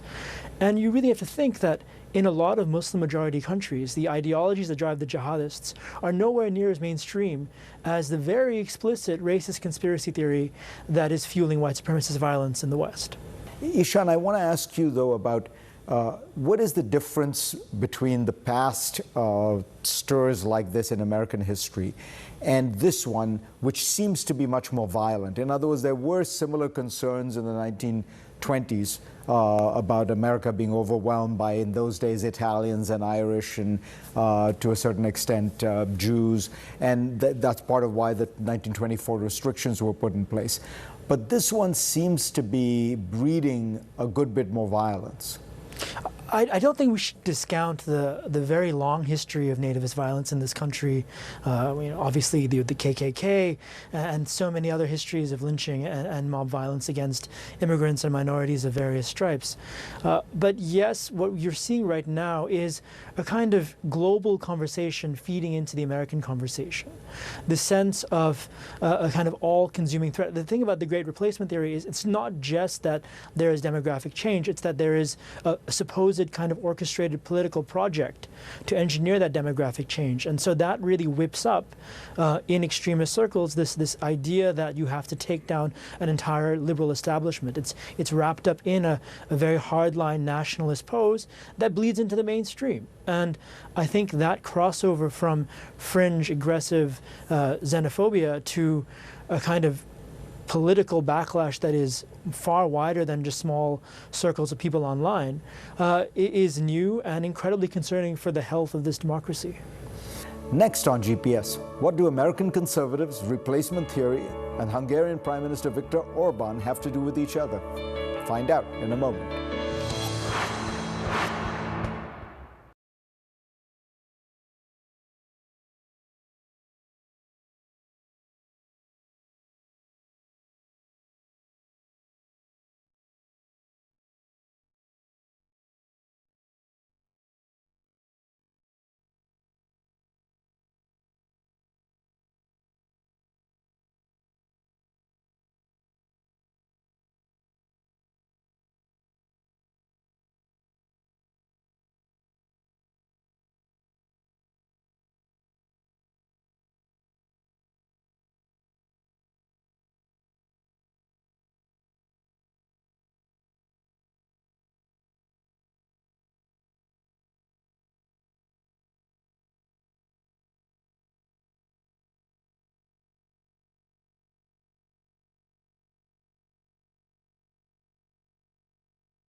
The Conservative Political Action Conference, or CPAC, is one of the most influential organizations on the American right. For the first time ever this week, it held a meeting in Europe. On Thursday, Hungarian Prime Minister Viktor Orban was the opening speaker at a CPAC conference in Budapest. Why Orban? Why Hungary? We are back with Ishan Tharoor and Cynthia Miller-Idris. Ishan has been writing smartly about this in the Washington Post. Cynthia runs the Polarization and Extremism Research and Innovation Lab at American University and has many books about extremism as well. Ishan, tell us what, in a nutshell, is the fascination that the American right has with Viktor Orban? Well, you know, it is fascinating. You know, Hungary is not a geopolitically important country on its own right. It has a population just above 9 million. It has a middling economy of no great consequence that still depends on EU handouts in many cases. It's seen a big brain drain over the last couple of decades of its best and brightest. But because of Viktor Orban, who's now entering his fourth consecutive term since 2010, it really occupies a fascinating space in the imagination of the European far right and indeed the American right-wing movement. That's because I would suggest that Orban represents not just a template for illiberal right-wing nationalist political victory, but also for victory in the culture war. I mean, obviously here in the United States, you have Republicans who nurse all sorts of cultural war grievances and really see whether it's true or not, that they're up against a kind of liberal hegemony, whether it's the media or big tech or sort of the universities and educational institutions. And they look at Hungary, where Orban has essentially smashed all that, where Orban has set about recreating a media ecosystem that is very pro-government and very nationalist, where Orban has set about cowing educational institutions in his favor, where he set about bringing major conglomerates to make them toe his party line. And while all of this is deeply damaging for Hungary's liberal democracy, and you could argue that Hungary is no longer a genuine liberal democracy, but instead something else, maybe a kind of competitive autocracy, this is something that is actively cheered by right-wing nationalists elsewhere in the world, including here in the United States. Cynthia, one of the things that you've been highlighting for a long time is this rise of cultural issues relating to race, religion, things like that. And it feels like Orban really occupies that space. As Ishan says, it's not a particularly free market country. It's not a particularly, there's nothing about Hungary's economy that's interesting. There's a lot of state subsidies, a lot of receiving EU subsidies. But what is distinctive is this cultural conservatism. Yeah, I absolutely agree. I think we're seeing that a praise for the strongman approach, also for anti-LGBTQ and for anti-feminist kinds of arguments and ideas, a call for traditionalism. I mean, a lot of, I think, conservatives and far-right folks in the U.S. see their feelings and emotions and that political ideas echoed in what they're seeing as a success. It's the same reason why some of them will praise Putin. And even on the extreme right, in the fringes, we saw occasionally in last summer praise for the Taliban based on the same grounds. This idea that you're standing up against the West, against a supposed hegemony of a leftist, liberal, multicultural agenda that is eroding tradition and values. And so, that's by no means unified across the fringe. There are also other takes on Putin, for example, and on Russia, and we see that in the Ukraine-Russia conflict. Ishan, the Putin point, though, is an important one, which is that in many parts of the far right, in Europe certainly, and a few in the United States, very few, you did see praise of Russia for precisely that reason. He was a kind of white nationalist celebrating cultural conservatism. Absolutely. He and his allies have long set themselves up as this kind of anti-liberal pole in Western politics or in European politics, standing athwart this tide of liberalism that's washing over the West, and doing things like making sure that gender and gay rights aren't prioritized, going about they're sort of structuring society in such a way that traditional national values endure. And one thing that really hangs over a lot of these countries, and Russia and Hungary especially, is declining birth rates. And in Orban's case, you see a ruler who is actively and incredibly dogmatically opposed to immigration and demonizes immigrants, and especially those who are not Christian, including Muslim refugees, and instead promotes a very committed program to boost birth rates in his country. Now, he has slightly improved fertility rates, and this is something that is taken up by even would-be Republican Senate candidates like J.D. Vance here, who has celebrated Orban's policies around promoting families and incentivizing couples to have babies, and it's done in such a way that you argue that these birth rates will mean that we don't have to have immigration. Orban is constantly saying that the European project is about replacing Europeans, and it's about bringing in immigrants and not boosting their own native-born populations. And so there is a very strong connection between the idea of the Great Replacement and these demographic anxieties that weigh on the far right, and especially nationalist leaders who are in power. Cynthia Miller-Idris, Ishant Tharoor, thank you both. Next on GPS, China's economy is in trouble. But that is nothing to celebrate, and I'll tell you why in a moment.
And now for the last look. This week, officials in Shanghai pledged that soon they would begin to ease the city's draconian, weeks-long lockdown that has left residents often short of food, factories shuttered, and families sequestered in their homes. But the lockdowns in Shanghai and elsewhere in China have left their mark. Just released economic data for April shows that industrial output, what factories produced, fell by 2.9%. Consumer spending fell by 11.1%. The numbers are worse than some experts expected and represent the worst level since early 2020, when the economy, of course, ground to a halt at the outbreak of COVID-19. Now, this may seem like a China-specific story, but don't forget, for years, China has driven global economic growth, both through its market of more than 1 billion consumers and through its manufacturing sector, which is the backbone of international trade. Last year, China accounted for 18% of global GDP. That is a smaller share than the US, but a larger one than the entire European Union. China is responsible for close to 1/3 of global manufacturing output, according to UN data, and about 12% of global trade. So any downturn in its economy hurts the world. Shanghai holds particular importance for the global economy. It's a center for tech and car manufacturing. Its port is the world's busiest. In 2021, it moved 4 times the amount of cargo handled by the port of Los Angeles. As The Economist reports, in mid-April, 506 vessels were waiting to unload outside of Shanghai's port, compared with 260 in February. Companies can't find truck drivers to move cargo, and these kinds of logistical problems during the lockdowns have led to supply constraints for all kinds of companies. Take Apple. As Nikkei Asia reports, half of the company's top 200 suppliers are located in and around Shanghai. Apple has said it could lose between $4 and $8 billion in sales on account of the lockdown. Then there's the car industry. As the Wall Street Journal notes, BMW reported a 19% decline in production in the first quarter of this calendar year compared to last year, in part because China's lockdowns forced it to suspend operations at factories. Tesla's troubles are particularly illuminating. The company began housing workers at its Shanghai factory to get around lockdown restrictions. But as Reuters reports, it still had trouble manufacturing cars because of the shortage of parts, including wire harnesses which bind the cables of electric vehicles together. So Tesla sold just about 1,500 cars made at its Shanghai plant in April. In March, it had sold 65,000. There's trouble elsewhere too. Sony and Microsoft have had trouble producing Xboxes and PlayStations. And hospitals all over the world are facing a shortage of the contrast dye used in some X-ray and CT scans because the Chinese factory that produces the dye was shuttered for weeks. And these supply chain disruptions could exacerbate the worst domestic problem in America right now, inflation. The world economy is intertwined in unimaginably complex ways. Even if you chafe at that reality, as many in Washington and Beijing do, you can't ignore it. A looming economic downturn in China may have some hawks in Washington rejoicing, but the truth is it will hurt Americans. We are finding out the hard way that while many worry about the consequences of China's strong economic growth for America, the opposite, China's economic stagnation, might pose even more problems for Americans. Thanks to all of you for being part of my program this week. I will see you next week. Want a daily dose of Fareed and his team? Now you can get it with Fareed's Global Briefing, the newsletter that gives you the best insight and analysis on global affairs. Go to cnn.com/Fareed to sign up.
Hey, I'm Brian Salter, live in New York, and this is Reliable Sources, where we examine the story behind the story and we figure out what's reliable. This hour, American conservatives gathering in Hungary to hear from the Prime Minister there, Viktor Orban. And you need to know what they heard. We're going to get into that. Plus, one of this month's controversial GOP primary candidates, she is blaming Sean Hannity for her loss. Kathy Barnett will join me live. And there are shakeups at SNL. We're going to talk with late-night expert Bill Carter about the big star exits and this week's upfronts and so much more. But first, an epic struggle over the future of talking and tweeting. Right now, all stories lead back to Elon Musk. He is everywhere. One minute, he's like a head of state holding a key meeting with Brazil's president. The next minute, he's like a teenage troll, tweeting crude emojis and memes. Musk continues to say that his original agreement to buy Twitter is on hold, but the company is saying the opposite, arguing there's no such thing as on hold. Twitter's board is saying it will enforce the merger agreement, despite Musk's apparent belated concerns about bots on the platform. So has Musk outsmarted everyone with this bots excuse, or is he like a student who failed to do his homework and now he's lashing out, saying it's everyone else's fault? In this case, the ramifications for Twitter and beyond are global in nature. Let's make sense of it with Margaret Sullivan, the Washington Post media columnist and author of the forthcoming book Newsroom Confidential. Also from the Post, national correspondent Philip Bump and disinfo debunker Kaya Himmelman. She's a fact-check reporter with The Dispatch. Welcome, everybody. Philip, is anybody believing Elon Musk's narrative here that he's concerned about spam bots on Twitter and that's why he's going to hit pause on this deal? Does anybody buy it? Yeah, absolutely. His base of supporters, especially on social media, think that he's telling the truth, right? I mean, this is what he's been very good at. He has this very strong supportive community that backs him. They are very vocal on social media. Do experts believe it? No, not particularly. Matt Levine from Bloomberg wrote a really excellent and scathing column sort of saying, well, his original complaint about Twitter was the bots. That's theoretically why he wanted to buy it. So now to say that there's too many bots is why he doesn't want to buy it is a little disingenuous. Yes, obviously, there's stock machinations and so on and so forth. But yeah, I mean, he's fighting this interesting social media war with this huge base of support. You know, how does that play out in a courtroom? That's a whole different issue. Right, and this is definitely going to be a legal battle. Right. Can he wiggle his way out of the deal? Margaret, why does this matter beyond just Twitter hardcore users? Why do you think this matters to everybody, even folks who don't use Twitter? Well, Brian, the social media platforms, and I think maybe even particularly Twitter, are very influential in our overall kind of media ecosystem, how everybody gets informed. You don't have to be on Twitter to be affected by it. And, Musk's ownership of Twitter, if it comes to that, which is dubious, would be extremely influential. And his talk about being a free speech absolutist, while it sounds kind of good in a way, I don't think would actually work out very well for the users of Twitter, because it would introduce even more horrible stuff than is there now and make it much more unusable, especially for women and marginalized groups who suffer there anyway. Even more harassment, even more chaos, even more poison. This week, Twitter announced a new crisis misinformation policy. An interesting phrase. They're basically trying to take further action, Kaya, in breaking news moments, in moments of crisis, to diminish liars on the platform. But I have to wonder, they're announcing this while Musk is trying to buy the platform, or maybe still trying to buy the platform, and saying he wants to restore a lot of freedom and freedom of speech. If this was like sticking it to Musk. But what do you make of this policy as well?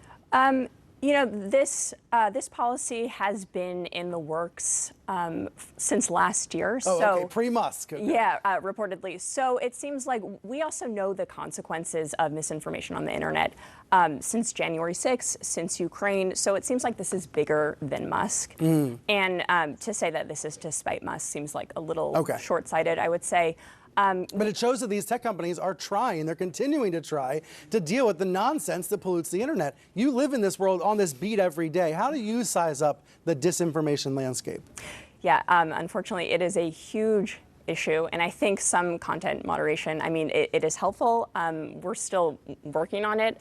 It's bigger. It's bigger than we know, and I think this is a good first step. We'll see what happens if Elon Musk ends up buying Twitter if he keeps the policy in place or not. But it's certainly a good first step. It's a huge issue, and steps need to be taken. Everybody stay with me, much more in a moment, but Musk is in the news for other reasons as well. On Thursday, the website Insider published an allegation that he sexually harassed a SpaceX flight attendant in 2016. The unnamed accuser says Musk propositioned her for sex, and SpaceX paid a $250,000 settlement for her silence. That's according to Insider. Musk tweeted that the incident never happened. He then bashed the website and said Tesla is building a hardcore litigation department, adding, "There will be blood." Here to respond is the global editor-in-chief for Insider, Nicholas Carlson. He's in Davos for the World Economic Forum's annual meeting there. Nick, tell us about your decision to publish. Why did this unnamed accusation meet your standards for publishing? Well, anytime you have a very powerful man and there are credible accusations that he's done something wrong the way that he was accused of doing in this story, and then when further there's a settlement that the company paid. I'll note that neither the company nor Musk has denied the settlement. They've denied the underlying allegations. And so that's absolutely and sort of obviously newsworthy. So because there's a document showing a settlement, that makes it newsworthy in your mind. Tell us about the timeline. When did your team first ask Musk's camp for comment? Because he was tweeting earlier this week saying political attacks on me will escalate dramatically in the coming months, and then he announced he's going to vote Republican. Did your all's request for comment come before or after these tweets? It came before all those tweets, and I would only be able to speculate, what he was attempting to do. But we asked him for comment. He then reached out and said, I'd like more time. He actually waited about 9 or 10 hours before asking for more time. We said, okay, you can have more time. And I reached out to him personally a few times, said, come talk to us. We want to hear from you. And, as is often the case in these sorts of circumstances, he declined to use the more time that we granted him. But yes, all of the requests were in before he was going on the sort of rant about whatever political party he's joining at the moment. Yeah, so a lot of folks think he retweeted those comments because of the request for comment about the allegation, but we don't know for sure. So it's been several days now. Has Musk threatened legal action against your website? We haven't faced any legal threats from Musk yet. We are prepared to defend the story vigorously. The line is, and it's the truth, is that we stand by our story, which is based on documents and interviews and speaks for itself. It really does. And what about the accuser in this case, the unnamed accuser? Have your reporters been in touch with her, and does she have any further comments? What we're going to do is we're going to stay in touch with our sources. We're going to look for more documents. We are going to pursue any leads that avail themselves to us. And when there's more to say, we'll say it. And it'll be as thoroughly vetted and as solid and rock solid as the last report we made on this. I do wonder what it was like for you. You run a big newsroom, and you're backed by a big company. But here you are reporting news about the richest man in the world. Is there ever a moment where you hesitate, where you fear publishing? Well, this is an important story, and if you're going to be in the journalism business, when you have a story that is a credible, documented accusation in which the company pays a settlement a couple years after the incident, and it's corroborated in the sense that a friend put a document together to say that contemporaneously that she heard this, it's just obviously newsworthy. It's a little trepidatious given his enormous influence and wealth, as you mentioned. He could put all the lawyers on retainer for the rest of his life and not even notice. And so we had to be sure. We had to be rock solid on this, and we have great support in our corporate ownership, and grateful for it. And it's really what we're here to do is bring this kind of truth to the world. Nick Carlson, thank you very much for coming on the program. Back with the panel now. Philip, this decision by Musk to say, hey, by the way, I'm a Republican now, just a few hours after being asked for comment. Who knows if it's connected? But Musk does represent something bigger in our politics right now. He says he was a Democrat, he says he supported Democrats, and now he can't stand the left, and he's heading to the right. And there's a lot of people like him, and he's actually a symbol of something bigger happening in the culture right now. No, that's exactly right. I mean, this is a huge issue even outside of Elon Musk, as you point out. I mean, this idea that he is trying to, first of all, there's the idea that he's trying to leverage partisanship to defend himself against this accusation, as appears to have been the case. Yeah. It's very hard to believe that it's a coincidence, as you point out, that all of a sudden he started making these noises about partisanship immediately before this report came out. That by itself, of course, is a very big problem that we have these days, where everyone is being encouraged to see news reporting through a partisan lens. Right. Then, of course, you have this broader question, with this meme that he tweeted out about how he stayed in the middle and the left has moved to the left, that has spurred all this analysis, including from myself. This is part of the conversation that he is spurring about Twitter, right? I mean, he's having this conversation about Twitter that is itself predicated on partisanship. And so he's looping this same insider fight into this idea that he needs to rise to Twitter's defense because the right is being excluded from the conversation, which, of course, has been something percolating, since well before Donald Trump left office. But that's a fundamental question, right? This is the issue of this partisan tension in the United States that manifests in all these unexpected ways. Right. Musk bashing Democrats. He's not the only one going after Biden recently. Earlier in the week, Jeff Bezos, who, of course, used to be the CEO of Amazon, one of the other richest people in the world, and the owner of the Washington Post, he called out the Biden administration. He's been posting tweets about inflation, about other policy proposals. There's something that feels a little Elon Musky in Bezos's tweets. I wonder, Margaret Sullivan, since you are at the Washington Post like Philip, does this make your job more difficult when your billionaire owner is tweeting not just about how great Amazon is, but about policy proposals? I mean, I can honestly say that it does not make my job more difficult. And, I have had the interesting experience of working at two newspapers that have been owned by billionaires, Warren Buffett at the Buffalo News and Jeff Bezos at the Washington Post. And, doesn't mean I agree with everything they are or have done or will be or say on various platforms and places. But what I will say is that they have both done what I consider the two most important things, which is to provide financial stability.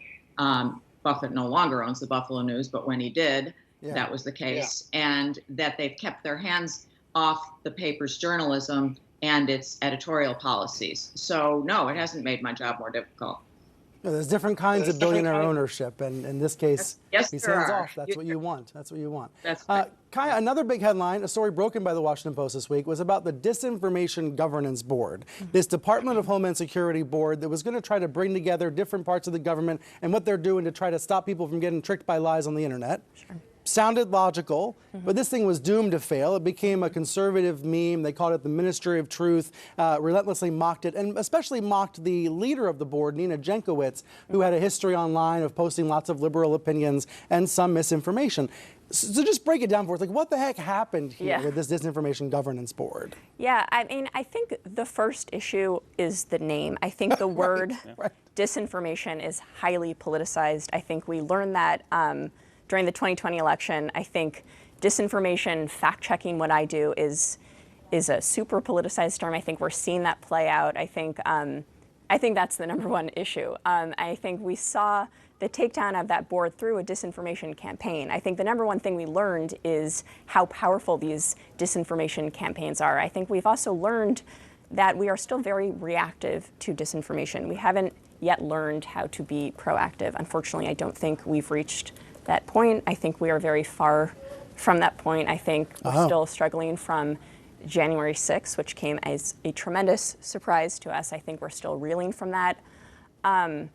This was a bad outcome, but hopefully a learning experience for all of us.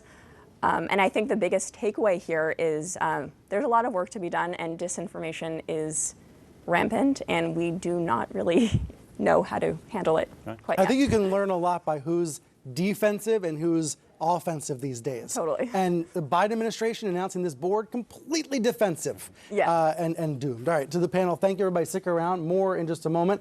Up next, what the crime scene in Buffalo has in common with an authoritarian leader's remarks in Central Europe. Margaret's going to rejoin us from Buffalo with her observations. But first, you saw those pictures in the corner of the screen a few moments ago. The first military flight carrying an emergency supply of baby formula has just landed near Indianapolis, Indiana. Baby formula flown in on a military plane. This is part of the Biden administration's Operation Fly Formula.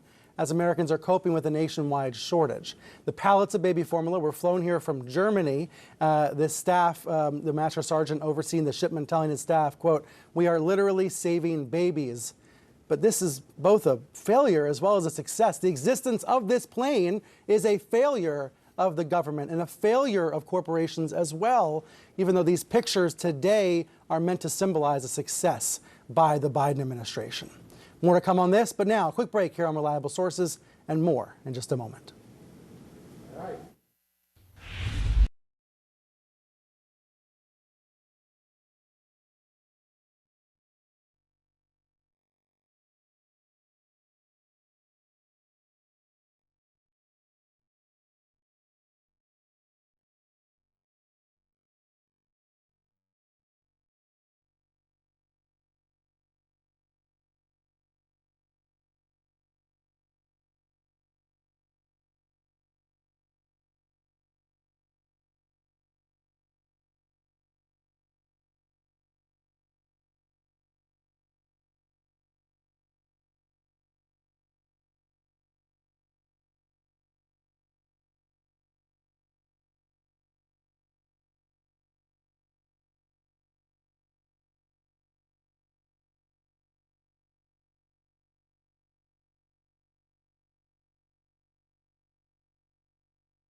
The Conservative Political Action Committee in the U.S. just held its first conference in Europe. It chose Hungary because, according to its website, the country is one of the bastions of the conservative resistance to the ultra-progressive woke revolution. The keynote speaker at CPAC Hungary was Hungary's far-right leader, Viktor Orban. He had some advice for Republicans in the U.S. If you don't like what the media is saying, you should have your own media. Orban, of course, accused of taking over and influencing and controlling the media in Hungary. He also said, make sure Tucker Carlson type shows are on the air night and day, 24/7, he said. Many non-Hungarian reporters wanted to cover this conference, but outlets like Vice, Rolling Stone, Vox, the AP were apparently all turned away. Some outlets like CBS were able to attend. We've been able to hear about the conference, but there was an interesting blockade of the media at CPAC Hungary. Let's bring back our panel, Margaret Sullivan, Philip Bump, Kaya Himmelman. Philip Bump, what is the importance of Orban giving this advice to U.S. conservatives at the same conference where Tucker Carlson appeared, other far-right figures as well? I think it's really important to start from the fact that CPAC chose to go to Hungary as a model of governance, right? This is the American right has long been obsessive about patriotism and, America's supremacy and, the exceptionalism of the United States. Now they go to Hungary, where they are, basically paying homage to an authoritarian leader who is taking all of these very hardline stands against what the American right sees as progressive values. I mean, I think that is by itself extremely symbolic. And then, of course, we have Orban who comes forward and says, this is the sort of media you ought to have. If an autocrat is telling you what your media should look like, that's not what you do. That's not what you do. What else can you say about it? It's alarming. I mean, there's no other way to say it. And, the fact that the American right sees Orban and sees the policies of Orban as something to emulate is disconcerting.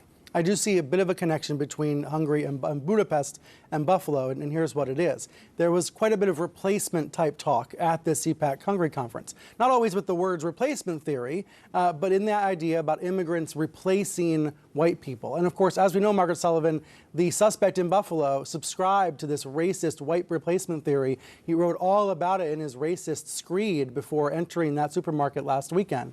You've been there in Buffalo, where you worked for many years. You've been there all week long. What are your observations from that community, given that this racist talk is what drove the suspect into that mostly black supermarket? Right. Well, there's no question, in my mind at least, Brian, and we always have to use words like alleged, but I think that we do know that the gunman was motivated by the same kind of broad and growing ideology that we're seeing in these other places that you're talking about. This idea that white people are being replaced by Jews, by black people, by the other. And it is a very ugly and clearly a very destructive and a very disturbing tendency. And you cannot really separate the strands of Tucker Carlson on Fox News and 4chan and all the other ways that this ideology is making its way into our society in very, very disturbing and very, very destructive ways. And it's just been a devastating event here in Buffalo, and one that is you can't even really get your mind around. It's so bad, and we know why it happened. One of your columns was titled, "It's time for local journalists to reckon with the racism we overlooked." As a former editor of the Buffalo News there, what do you mean by that? Well, I think that this is not just true of local journalism, but journalists everywhere. But certainly there have been policies, and this is true in Buffalo, that have created or enabled or aided the segregation of a community and the racism in a community that brought this shooter here. I mean, he didn't go just anywhere. He was from Binghamton, and he looked around to see where is the zip code that he could drive to easily that had the highest concentration of black people. And he came up with this neighborhood on the east side of Buffalo. So, what are the things that have created and sustained that atmosphere? And, it is not just about Buffalo, but it includes Buffalo. And it's something that, in terms of coverage, policy, overall approach, we need to do much, much, much better on. Now there's talk about regulation of social media. Those are big cans of worms that could go in very bad directions. But Kaya, we saw Senator Chuck Schumer writing a letter to Fox bosses, to the Murdochs, imploring them to halt racist rhetoric. I worry that there's not enough examination of the internet here as a role. As Margaret mentioned, the 4chans of the world. And it's not just, I don't know, is disinformation even the proper word for the kind of racist rabbit holes that people can fall down? I guess disinformation is part of it. Yeah, I mean, disinformation is such a broad term. I mean, it includes so much. I mean, it's something that I've been thinking a lot about. There's this parody website that I've been fact checking a lot called Real Raw News, which is, I mean, it's literally parody news, but it's conspiratorial. It's super dangerous. They have headlines like about fake executions and about the COVID vaccines containing all sorts of dangerous ingredients. And I mean, it's dangerous, it's pernicious. And I mean, I don't even know if you can characterize that as disinformation. It seems like something more, like almost worse somehow. Totally. I'm looking at it right now. I'm thinking this is all these lies. It's just a website full of lies, but it could pass as the Buffalo News. What do we do about that? But here's the concern, right? Do we really want the House and the Senate to come up with a law to figure out what to do with websites full of lies? Right. I mean, I guess that's kind of the question. I mean, I guess you continue to fact check the work that I do. I will continue to do, fact check, even though, people say, like, why do you fact check such ridiculous claims? People believe it. Right. People really believe it. It's not just ridiculous stuff on the internet. And then they think they're onto hidden knowledge that no one else tells them, and then they can form like-minded communities, and that is the worry. Right. And to your point, this is so broad. Hate to sound hopeless. Well, I mean, that was when you spoke with QAnon people. That was what they said. I did my own research. This is what I found. The research that they were doing was that garbage, right? And this is where you land. That's what the Buffalo Suspect sounds like to me, unfortunately. All right, to the panel, thank you very much. A great conversation here. For more of our daily dispatches about all this news, sign up for our nightly Reliable Sources newsletter at reliablesources.com. Did Sean Hannity make the difference for Dr. Mehmet Oz in Pennsylvania? Look at all those interviews. One of Oz's rivals is accusing Hannity of lying about her, and you're going to hear from her next.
When Dr. Mehmet Oz stepped on stage Tuesday night to celebrate his potential win in the GOP Senate primary in Pennsylvania, he quickly thanked Donald Trump and then Sean Hannity. Yes, Oz benefited from the so-called Fox primary, with Hannity featuring Oz in primetime 21 times. Oz said Hannity also helped him behind the scenes. Sean's like a brother to me. He understands exactly how to make a difference, and he's been doing that this entire campaign, much of it behind the scenes. Oz and David McCormick are now heading toward a recount in a too-close-to-call race. The third-place finisher was Kathy Barnett, and she is blaming Hannity, among others, for her loss. Kathy Barnett joins us now for her first interview here on CNN. Kathy, thank you for coming on. Just a housekeeping question first. Are you officially conceding the race in Pennsylvania? Yeah, you know, I am. I believe Pennsylvanians have made their voice clear. I, like so many others here in Pennsylvania, we're watching to see what happens over the next couple of days, and I would certainly stand by what the voters of Pennsylvania have decided to do. That means you will endorse the nominee in your state? I will, you know, whoever should prevail, I will certainly be in support of them. I want to see the Republican Party win. Now that this is basically a deadlock between Oz and McCormick, do you think that it was Sean Hannity who put Oz potentially over the top? Was Hannity's influence that important in this race? Well, I think what we saw with my race is, you know, a broader issue, right? So the spotlight was shining on me, but I think it's a much broader story here, and that is the partisan journalism that we see across both sides of the aisle. Because there are so many people, there were people coming at me from the left and from the right. And, you know, on Friday evening, 5 days ago, the American people were being told that I'm a member of Black Lives Matter, and then 3 days later, the same American people were being told that I'm marching with white supremacists, right? And so what that did is created an echo chamber, and it made it very difficult for the voters here in Pennsylvania to know what it is to do. I was just listening to your previous block, and you know, there's a reason why so many people feel as though they cannot trust mainstream media and have to go out and do their own research, because there's so much partisan journalism that's going on that is creating a very challenging environment for Americans to know what's true, what's not true. I was in Warminster last weekend when you shut the media out of a campaign rally with the gubernatorial candidate there. Do you regret shutting out the media from events? Yeah, no, that's not true, Brian. I did not shut the media out of any event that I was in charge of. I was a guest to someone else's rally. And so as their guest, they got to make the rules. But the next day, I held a press conference. There were well over 30 different media outlets. I have leaned forward the entire time to share my story. I've lived an extraordinary American first life. No, that's a fair point, that it was Mastriano at that event in Bucks County. Why not answer the basic questions that people asked you during the campaign, though? Last weekend on Fox News Sunday, you were asked, where were you an adjunct professor? And you did not answer that basic question. Nope, that's not true, Brian. Again, so it again, is. I have the you know, I don't know here. if it's late. You still haven't told us where you taught. I don't know if it's laziness or being insidious. No. No, I don't know if it's laziness as journalists or just as something more insidious, but it is a dereliction of duty, because it is all right there. I have been running for over 13 months, and just 5 days ago, the media finally paid attention that there was someone else other than Mehmet Oz and Dave McCormick running. I worked at Judson University, and what I said, if you can go to my website even now, barnettforsenate.com, and it's there. But if there was true vetting, then you would be vetting on why John Fetterman chased down a black man with a shotgun. And now that particular person is the Democrat nominee for the Senate, And so that would be very good vetting that needs to be done. I embellish nothing. My life has been out there as an open book for many years. But again, whether laziness or just something more insidious, the media refused to do their job in presenting just the facts to the American people and allow the American people to make the decision. Instead, what we saw with my race is that people from both sides of the aisle come up with the narrative and then go look for facts to try to back up their agenda. And that has created an environment that's very dangerous for our form of government. My sense was that when Selena Zito and Shannon Bream asked you about the university, you didn't give the name. But you are right, it is now listed on your website, Judson University. But there were these specific bio questions that you didn't answer when reporters asked them. And I think that was one of the critiques of you, that was that you were not willing to be vetted. You're saying a lot of other folks are not vetted either. No, and what I'm saying is, yes, a lot of people were not vetted, but what I'm also saying is that I have been running for 13 months, and I was in a statistical tie for first place for over 4 weeks. Now, the media only paid attention in the last 5 days of the race, but I was in a statistical tie. So you feel like you were ignored. For That's first place.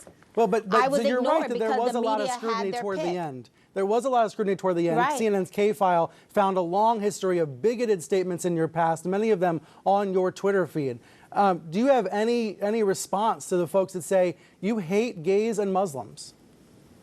Yeah, you know what, again, I ran this race. I did a brilliant job in running this race. And again, I don't know if it's laziness as journalists or just something more insidious, but none of those statements were full statements or full thoughts. And again, we have a man who is running for U.S. Senate who chased down a black man who was simply outside jogging, minding his own business, held him up until police came, and there is I understand that, and Fetterman needs to answer that. You or anyone else vetting that person. Fetterman needs to answer that. He's going to answer that. But your history of anti-gay comments would certainly have been used against you in the general as well. There is no history of anti-gay. Quote, two men sleeping together, two men holding hands, that's not normal, you said in 2015. Or being Islamophobic. No, like I said, none of those tweets were full thoughts or full sentences. It was whatever you can copy and paste in a Twitter. You don't know the context. It's 10 years ago. Like most people in America, you grow or else you just stay static. And so I don't know what the context is, but I've been very clear on what the context of some of those Islamic tweets were at that particular time where we were living. But I don't believe the media cared. And as a result, we've created an echo chamber where the American people are highly uninformed or unsure of what is true and what is not true. And I think that is going to make a very dangerous, because we're dealing with very real issues. I was watching the previous segments, again, talking about inflation. Last year, I talked to a farmer. He was paying $40,000 just to fertilize 600 acres of corn. This year, it's $120,000. And who do you think are going to eat that? It's going to be the American people. So what we're experiencing now without families with no formula for their babies, or this inflation that is going to continue to ramp up, this administration having no answers for the gas prices or anything, those are the very real issues that people are contending with. That is the reason why I was surging. That is the reason why people were coming to over to my campaign, because I kept the main thing, and that's Pennsylvanians. Whether the media primarily want to go back 10 years. You couldn't persuade Sean Hannity. Was that the crux of the problem? Whether or not I can persuade him, over 320,000 Pennsylvanians voted for me. I have lived an exemplary life. If the media was truly interested in understanding what in the world was going on, then they would be looking at how in the world did this young black girl who grew up on a pig farm below the bottom rung of the economic ladder live an exemplary life, embellished absolutely nothing on my resume, was able to compete against two very wealthy people who spent well over $60 million. I spent less than $2 million, and I was on the verge of winning. I think that's the story, is what is it about the American people that caused them to pivot very hard and start coming over to my side. If there was honest journalism, people would be asking that question, because I think I tapped into something and I ran a far more brilliant campaign than my two opponents. I think we are interested, for the record. That's why I'm glad you came on the program today. Thank you very much for being here. Thank you, Brian. Thank you, Brian. Trevor, thank you. Trevor Reed's message about the media now that he's been freed from a Russian prison. That's coming up. Plus, we are going to find something positive to say about all the bad news lately. I promise.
Every time you turn on the news these days, you are swamped by a tsunami of negative news.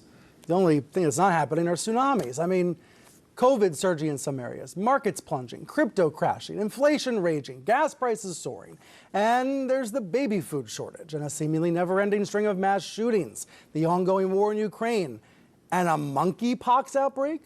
It goes on and on. So is the media supposed to look for silver linings here? Are we just going to give viewers what they want?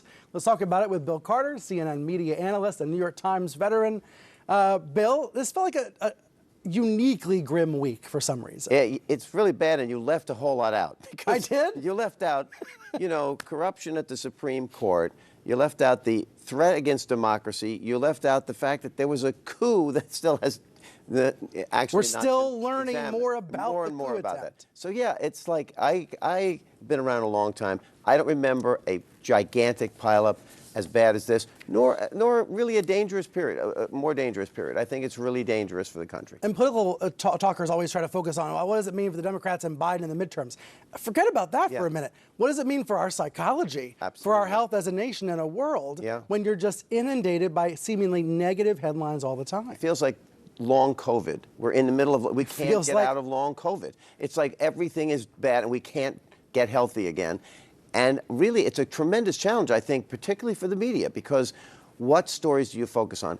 How do you not give short shrift to things that are really big in the background when other things happen, like baby formula, which is a story. If you're a mother that needs formula, that's the story you care about. You have to hear about that. And the media swarms stories. We go from one big story at a time. So we go to the baby formula stories now, and then we'll be on to something else next week. So what do you think gets underappreciated or undercovered right now when we're going from one to another? Well, I do think the overarching idea that we have a party that really wants to go autocratic is really a threat. It's really dangerous. But the war in Ukraine, that is enormous because that has geopolitical implications that we can't foresee. It could be really long term. We don't know what's going to happen when that gets resolved, if that gets resolved.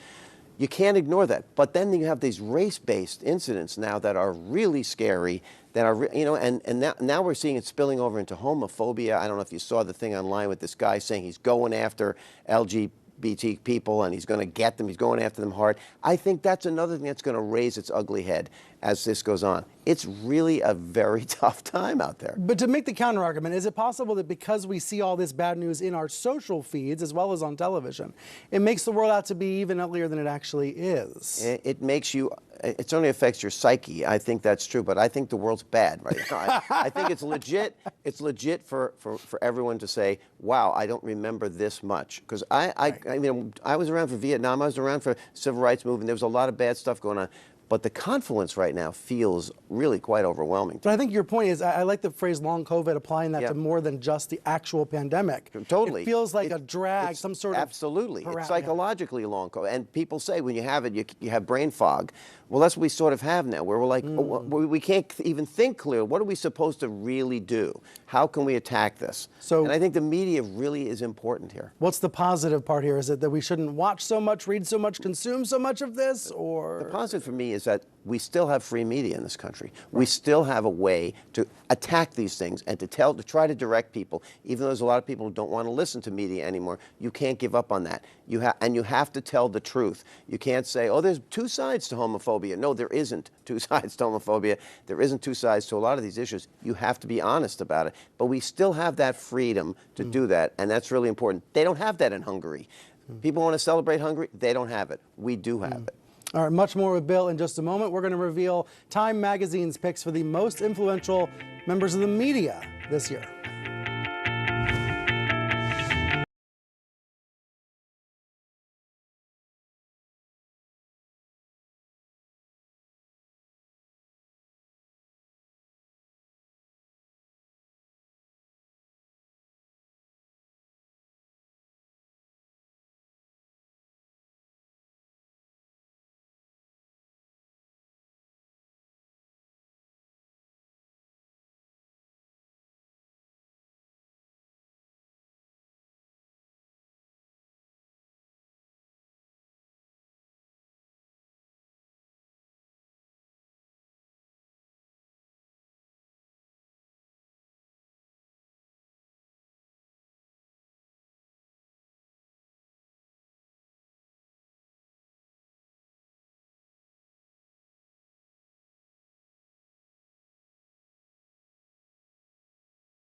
York. It's Saturday night. So are you officially leaving? Yeah, man. Lauren accidentally gifted me a sock, so I'm free. SNL wrapped up its 47th season last night and said farewell to a number of cast members, including Kate McKinnon and Pete Davidson. Late night TV expert Bill Carter, author of The Late Shift and The War for Late Night, is here.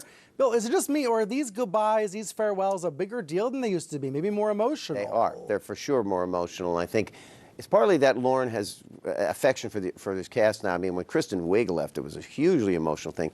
And Kate McKinnon obviously choked up, and they gave her that, the opening to give her that incredible platform.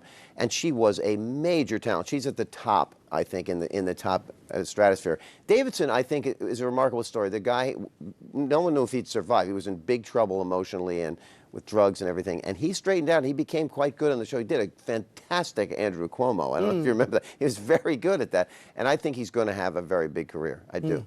Right, and he's going to be in one of these. He's there. He was at the Upfronts this week. The He TV was. Upfronts promoting one of his new projects. He has a show about his life, yes. About his Yeah, life. yeah. So about the Upfronts, this is traditionally the biggest week of the year in television. All the major networks and YouTube now hold big events in New York City promoting their upcoming programs. And Bill, they've really become corporate presentations about streaming platforms as well as broadcast networks. What did you learn this week? Well, you really saw that the broadcast networks are a minimal part of it. They used to be, they were the focus. And the whole point of the show. The whole point of it. And it's really a pitch to advertisers. That's what the Upfronts are. Hey, buy our product, buy our new shows. And those new shows, they're basically not going to be culturally impactful the way a big hit on Netflix gets to be. It's just, people don't live their lives around broadcast shows anymore. But the advertisers need them. They need to have a mass audience somehow, because we are so diffused in the country now. We don't really gather in places that are, except for football maybe, and then the prices on football advertising are enormous for that reason. But we're going to see commercials in streaming. That's one of the big developments. I think we're going to see a lot of commercials. There's already some. HBO Max will give you an option. Things. Netflix is going to give you an option. You don't want to pay $15 a month? Well, for $10 you can get it with commercials, and I think that opens the door, and we'll see a lot more of that. So is this everything old is new again? It is. There's nothing new under the sun? No.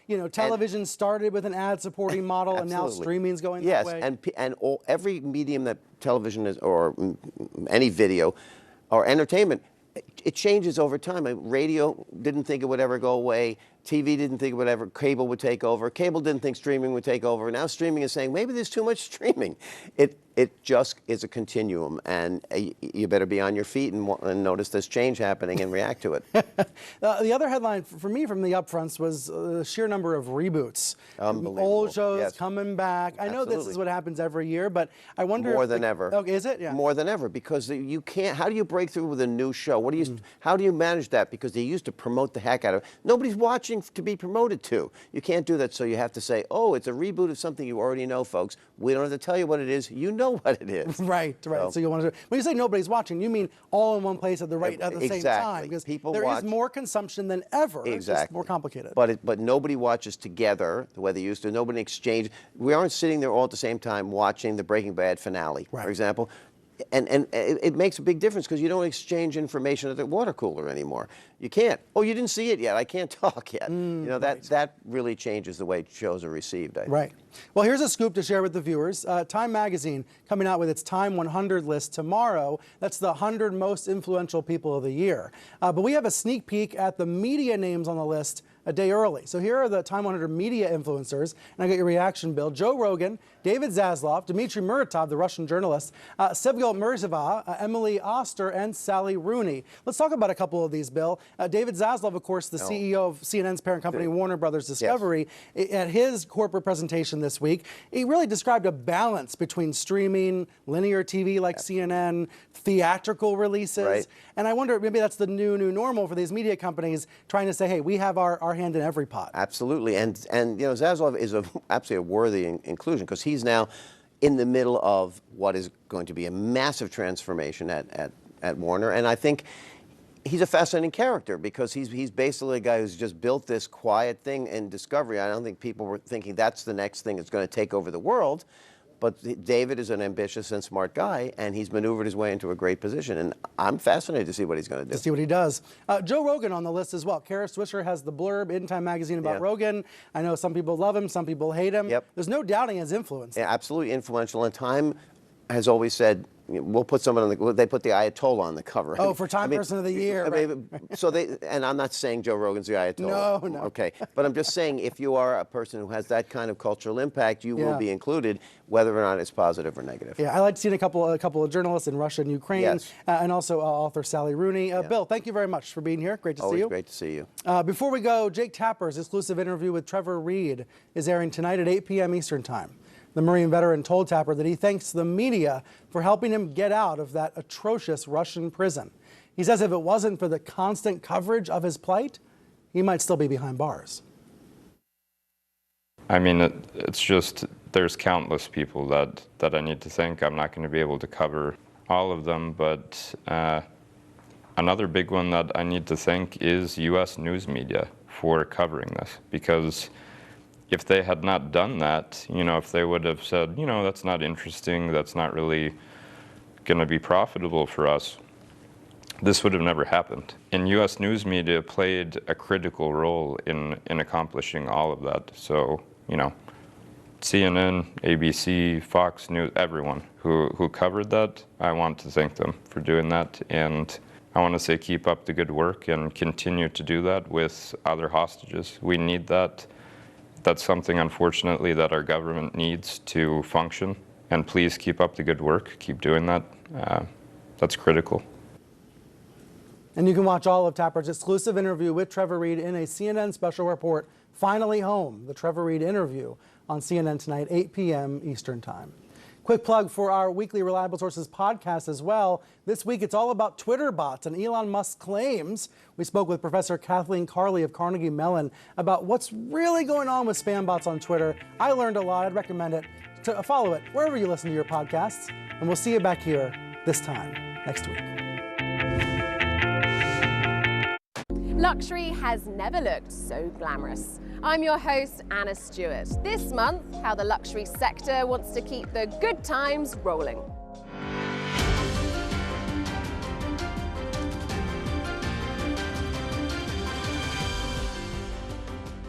Hello and welcome to Marketplace Europe. This month we are at the Watches and Wonders trade show in Geneva. Take a look, because all the big watch brands and all of the watch fans are here, and it's the first time they've been able to gather in person for 3 years. So imagine the excitement to finally get your hands on some of the most extravagant, most expensive timepieces in the world. After years of waiting, there's no time like the present. Watchmakers have dealt with pandemic restrictions for years. Now they want to make up for that lost time. At the end of last year, Deloitte asked Swiss watch executives how they judged the outlook for 2022. More than 3/4 of them said they were feeling positive. The industry has shown resilience, remarkable resilience in the last 2 years, going through COVID and coming out now more or less. I think watch and jewelry industry is thriving in a way, and this will certainly help. Deloitte says travelers and in-store shoppers are the lifeblood of the luxury watch industry. So for executives in Geneva, their return is a moment to savor. Something I guess we dreamed of, but didn't really truly believe it would happen until the last minute, because we've learned to adapt ourselves to, always changing environment. This is very important to be back physically, because we are, of course, in an industry where the touch and feel of our product makes a lot of sense. With that in mind, it's only fair that I get a close-up look at what these brands have to offer.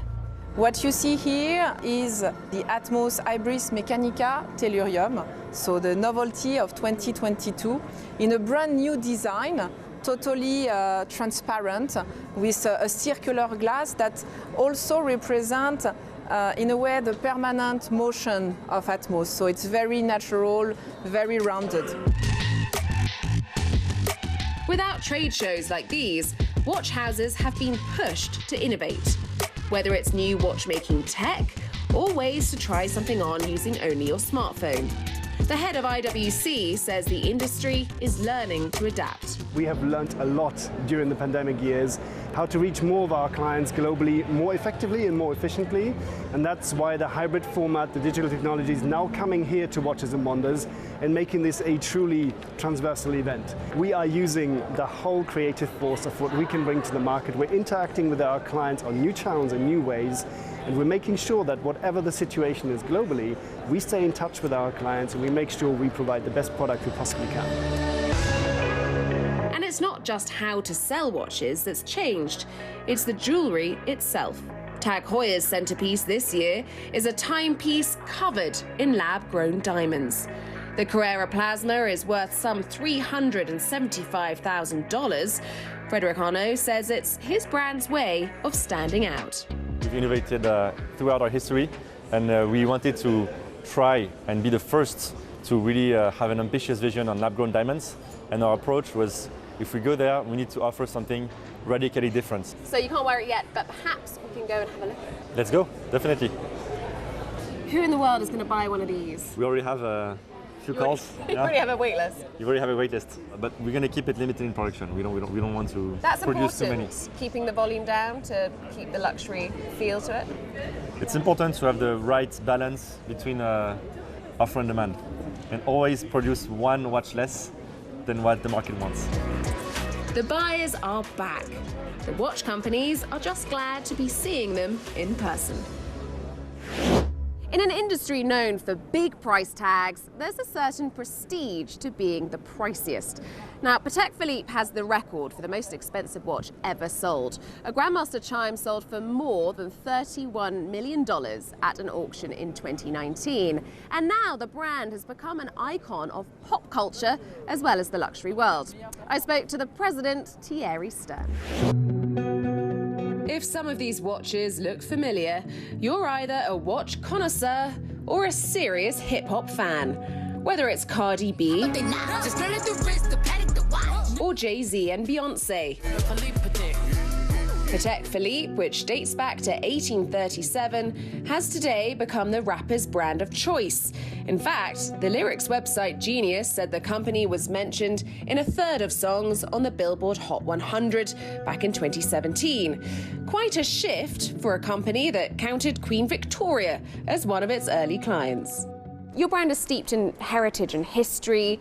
It's also more recently become synonymous with bling, with hip-hop artists. Probably not a direction you saw it going in, but how does it make you feel? Well, of course, I didn't plan that, but I mean, everybody likes watches. So you can be a singer or you can be a painter. For me, I'm okay with that, you know, as long as you appreciate what I'm doing, you know. But I'm also talking about people with Bitcoins, NFT, who are making a lot of money. Those clients are maximum, I would say 30 years old. And they're willing to have a Patek Philippe, and not the cheapest one, but they are knowledgeable. They took the time also to learn about the watches. They have the money, but they are smart also. So yes, for me, that's fine, as long as you are enjoying what you are buying. You know, you have to wear your watch and have pleasure with it. The waiting list for some Patek watches can take up to 8 years. Now the company's chosen to discontinue one of its biggest models rather than try to keep up with demand. For Thierry Stern, that's a delicate, deliberate strategy. Let's talk about one of your older models, the 5711. You caused a huge stir by discontinuing it. Why would you stop making such a popular watch? Well, for two reasons. The first one, we never like to keep a watch too long in the collection. My objective is also to protect you as a client. When you buy such a valuable watch, the price should maintain or even go higher. And the only way to do that is to stop the watch. The second one is that I need to be creative. I'm not willing to be a brand with just one single product. My objective is to follow the guideline of Patek Philippe, to be creative, innovative, and never just stop, you know, in the middle of something. We're going to go upstairs and have a look at some of your latest models. What are you going to show me? So it's a nice mix of new idea and vintage style. I hope you will like it. Now this one I've seen outside. This is a brand new launch. Totally, this is totally new, so this will be for me, I think, the highlight for Patek Philippe for this fair. It's what we call an annual calendar with a travel time system. This is a dial. My idea came, to be frank, from an old camera. And when I look at it, I say, I like this style. So I decided to create a dial who looks a little bit like an old camera. Now, if you look at the case, you also have on the side what we call Clou de Paris. This is the DNA from my grandfather. It was already in the collection. This is the texture and this is the texture you see on the side. So I took the past, took the future, and I mixed them. This is really what I like to do. You've got huge passion for watchmaking. Of course, because it's such a great business, you know. For me, it's not a business, to be frank. It's more now a pleasure to enjoy really doing what I like, you know. When I was a child, I was looking in the drawer of my dad, and I say, I would like to do that. I have to go at 110%. That's what I expect from my team, for myself, and that's what our client expect from us. We are Patek Philippe. We have to go further. After the break on Marketplace Europe, inflation is pushing prices up right across the continent, and it could mean record revenues for the kings and queens of luxury.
Like every other industry, prices in the luxury sector are heading up and up.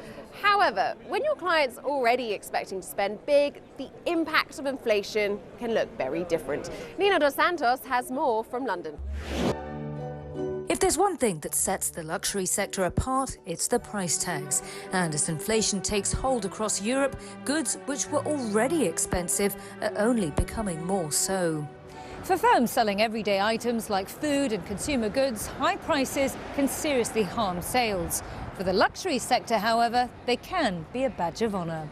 Rolex have increased their prices, Chanel have increased their prices, LVMH, obviously. There is this arms race going on between brands. They need to maintain exclusivity and desirability. As prices have gone up, luxury sales have not slowed down. Last year, Kering saw record revenues, while LVMH said that brands like Dior, Fendi and Tiffany all enjoyed record sales too. It might take more than high prices to scare away the loyal luxury buyers. But for what we think of as our classic luxury consumer, they care less. You know, where inflation is biting in food, in oil, in gas, you know, the percentage of their income that they're spending on these will be minuscule compared to the mid-tier luxury consumer. The inflationary pressures are real for the luxury brands, whether it's production costs or raw materials, and companies aren't afraid to take action. Take, for instance, Chanel, which has raised prices aggressively several times over the past year. But what's different about the luxury sector is that customers are already expecting to spend big, and they're expecting the highest quality. Other sectors are focused on mass production and trimming costs. That's not the goal in high fashion. Hermès says that handmade goods won't be hit by rising energy costs, for example. Europe's luxury sector won't return to its pre-COVID size until 2024, according to a study by Bain & Company. And rising energy costs and tighter supply chains won't make that any easier. But higher prices haven't bothered the luxury industry too much so far, and they might not bother its customers for now either. Nina Dos Santos, CNN. That's it for this month's Marketplace Europe. You can take a closer look at our reporting at cnn.com/MPE. For now, from Geneva, goodbye.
travel and tourism trends in the region.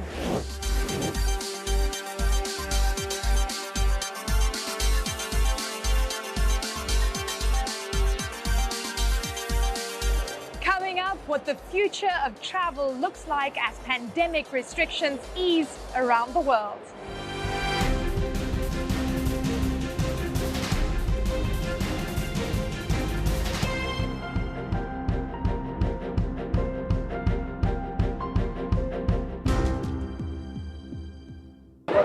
Welcome to this new edition of Marketplace Middle East. I'm Eleni Giakos. Now, over the past 2 years, the travel and tourism sector had to navigate unprecedented shocks and disruptions. Now, here in Dubai, industry leaders from 112 global destinations have come to discuss the future of the industry. Now, according to the World Travel and Tourism Council, spending on business travel is expected to increase by 32% in the Middle East. Scott Livermore, a chief economist at Oxford Economics, tells me about the outlook for travel and tourism in the region. I think where we are now is experiencing strong recovery in travel and tourism in the region. This has been led by the domestic travel and tourism sector, which has risen quite significantly, and that's quite a new future for the region.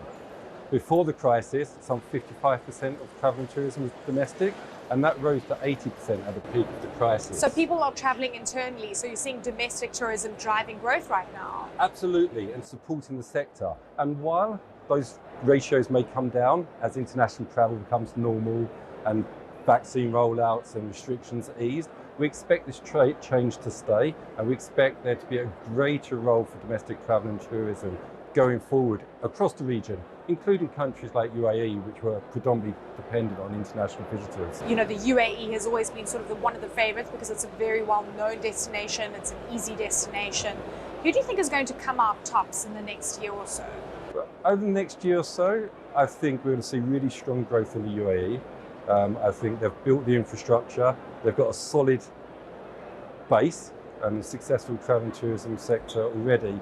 And then there's ambitious plans, be it Qatar, be it Abu Dhabi, and across the other Emirates. So you see competition between the Emirates within the UAE? Oh, absolutely. And competition's good.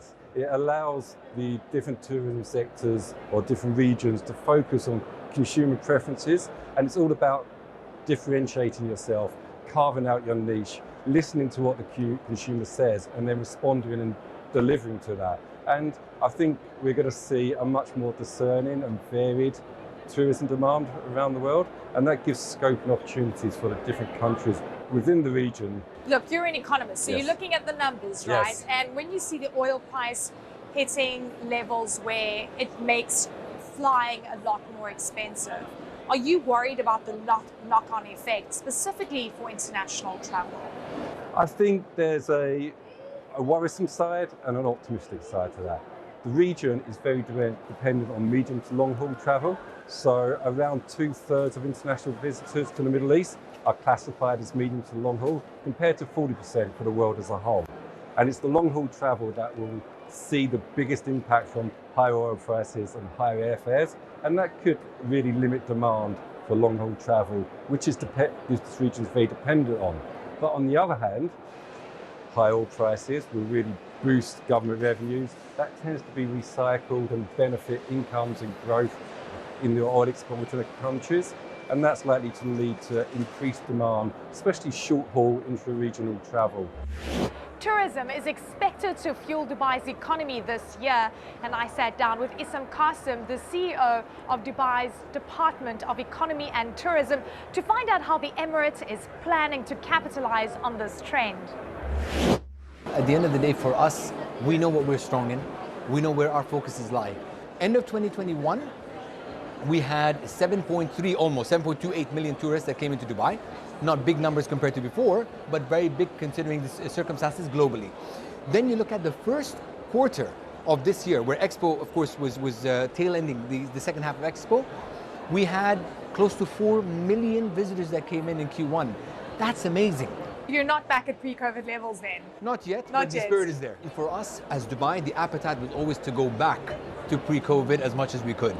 We saw 4.2% growth beginning of 2020, the first 2 months, right? Which was amazing.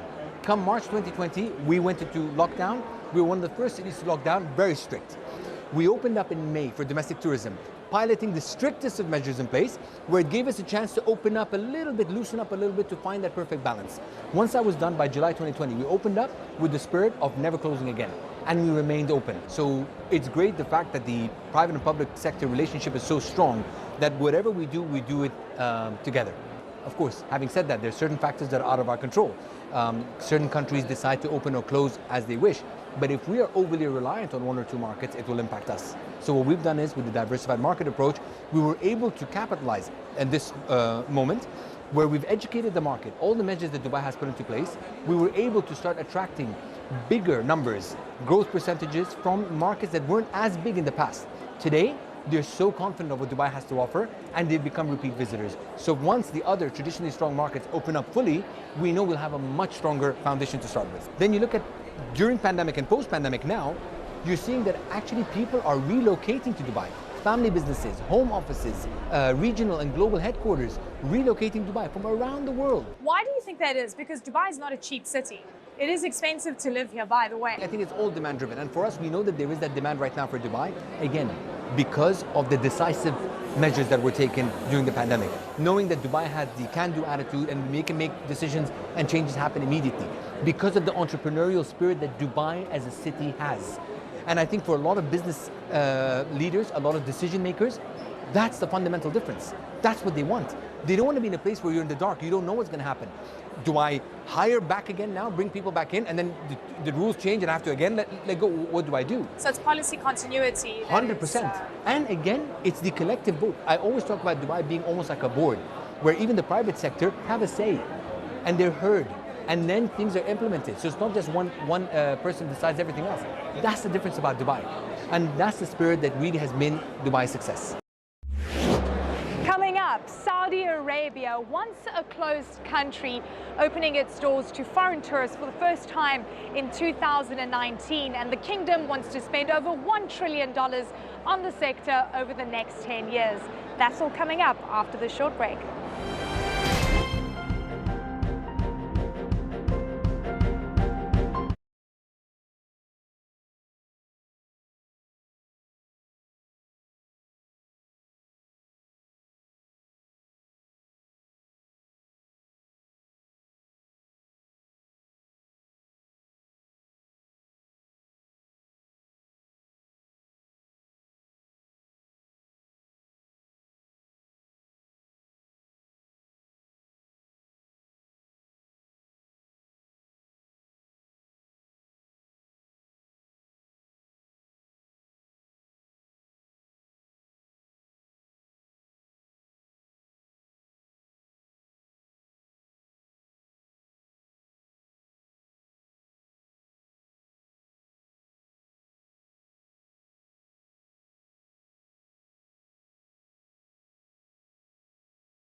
Welcome back to Marketplace Middle East. Now, Saudi Arabia opened its doors for the first time to foreign tourists in 2019, and the world's largest exporter of oil is now aiming to become a big investor in tourism. And the jewel in the crown, Al Ula.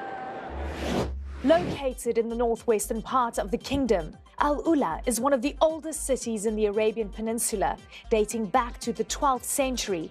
It is also home to Saudi Arabia's first UNESCO World Heritage Site, and it's becoming a hotspot destination for travelers. In the last 100 years, the country was relatively closed, and just in the last couple of years, Saudi Arabia opened up to tourism. And as part of the Vision 2030 strategy, they want to sort of embrace tourism as a pillar of the economy. And they brought in individuals like myself who have 30 plus years of experience and said, help us create a tourism ecosystem, help us develop a tourism industry in Saudi Arabia. And in Al Ula, we're ready to go because we have all the natural assets, amazing scenic beauty. So it's an easy sell. Well, it's an easy sell, but we have to build the hotels, we have to build the restaurants, the museums, and other attractions. Who is your target market right now? Because perception is key, and it's chipped away in terms of what people think of Saudi Arabia, and it's not something that you can easily get away from. You have to face it head on. I think our target audience is affluential travelers who want to be the first to experience an unknown destination. They're intrepid travelers and voyagers who want to go and say, I was the first to visit this amazing place, so they can tell their friends, tell their family, they can brag about it. But also individuals who are curious, who want to learn about thousands of years of civilizations and unknown civilizations, and really understand the impact that they had on the local community and on Saudi Arabia and the Middle East in general. And so we're seeing strong interest from our source markets. We've identified 9 million potential visitors who want to come and experience a little based on those profiles. So now what we're doing is we're adding flights from Dubai, we're adding flights from Paris, we're adding better flight connectivity. We've created an international airport so that visitors can arrive from around the globe. So literally flying to Alula. Direct flight to Alula from Paris or London or Milan or hopefully the United States one day.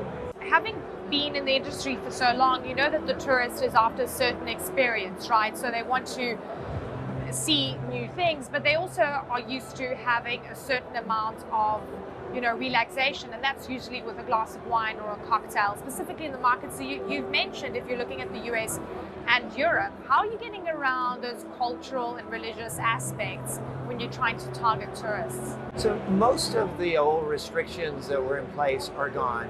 Women can dress like you are dressed today. They don't have to cover their head. Can I they wear don't a have to wear a bikini. You can wear a bikini at the pool in Habitats. Women are doing that now. So the change that is happening in this country of Saudi Arabia is fairly dramatic. It's a mindset change more than anything else. And alcohol will be served, for example? Ultimately, I think that's an option. I said it's not available today, but just like in Dubai, it started slowly. It's like liberalization is happening. Step by step. And I think, down the road, that could be a potential opportunity. Well, that's it for this edition of Marketplace Middle East. If you want to know more about the stories that we're covering, you can head to our website. From me, Eleni Jokas, I'll see you next time.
Liberia is home to one of Africa's most vibrant surfing communities. The ocean is where we always want to be. We feel relaxed being in the ocean, like our home, you know. Their stories are being documented in a film aimed at reframing the country's narrative.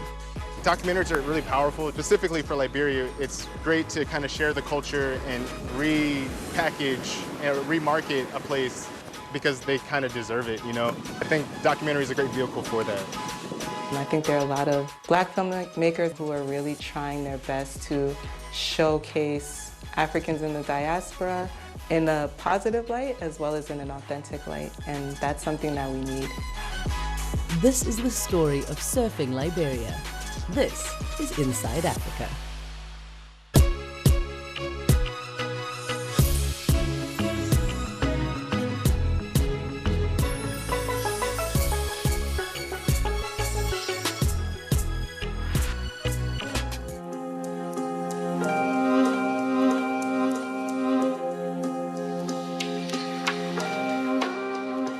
To me, storytelling is one of the most powerful things anyone can do. To tell a story is to allow people to feel not alone, to allow people to be seen, to allow people to be heard. But for me, the power of storytelling comes in with empowerment. Filmmaker Artina Michelle was born in Staten Island, New York, during Liberia's Civil War. Like many people of their generation, her parents left Liberia as refugees and raised her in the United States, where she pursued a career in film. It's very unconventional that I became a filmmaker because no one else in my family is. But when I went to college, I ended up taking a film analysis course, and I realized that cinematography was like the rhetoric of film. I didn't know that there was a visual language prior to that. So I started feeling a passion really igniting in me, and that led me to the industry. Yeah. For the past 8 years, she has worked as a cinematographer on films like the blockbuster Creed II and independent short doc Dear Philadelphia.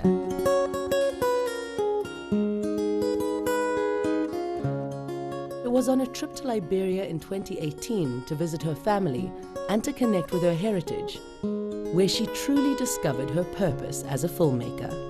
Right now we're going to my cousin Ajula's house to go eat with the family. We're gonna go eat some palm butter and maybe some dry rice, yeah.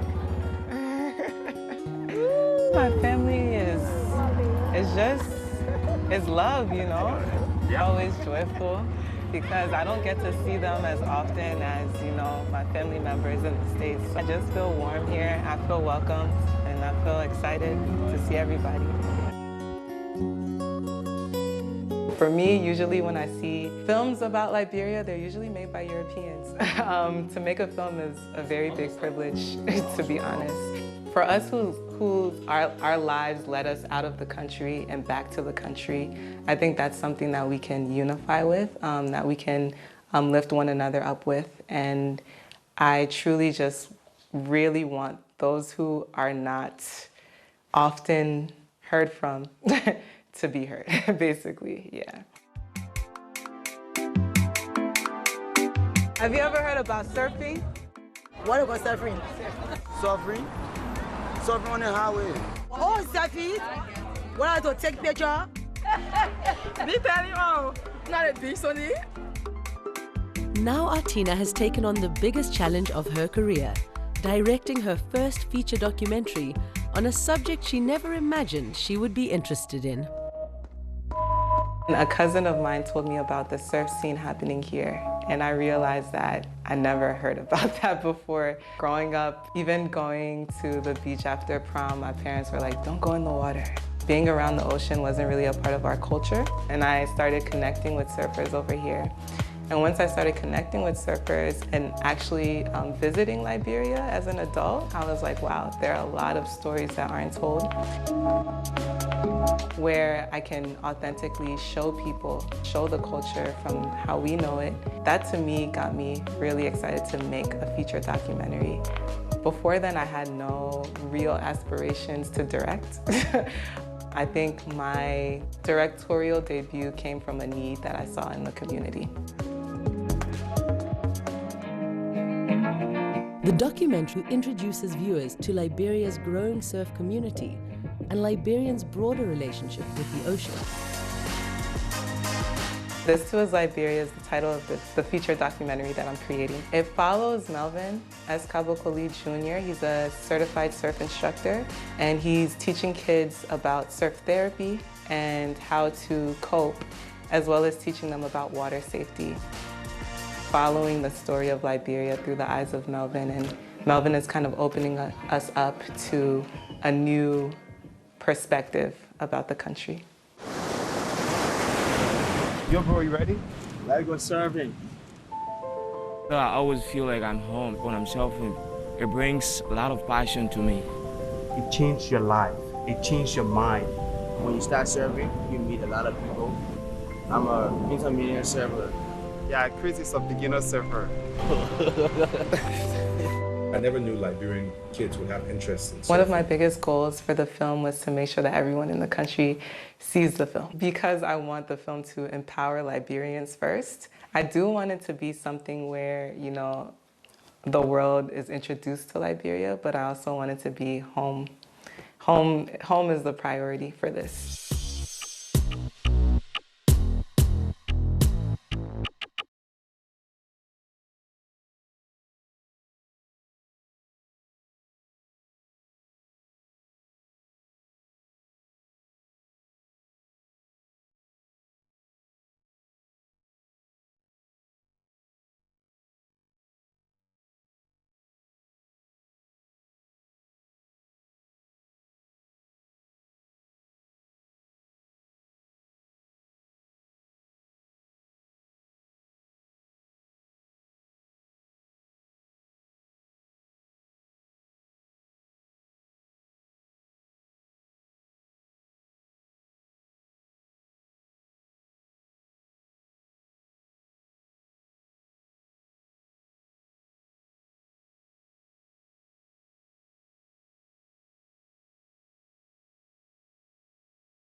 4 years since the project began, This Too Is Liberia is in the final stages of filming before heading into post-production.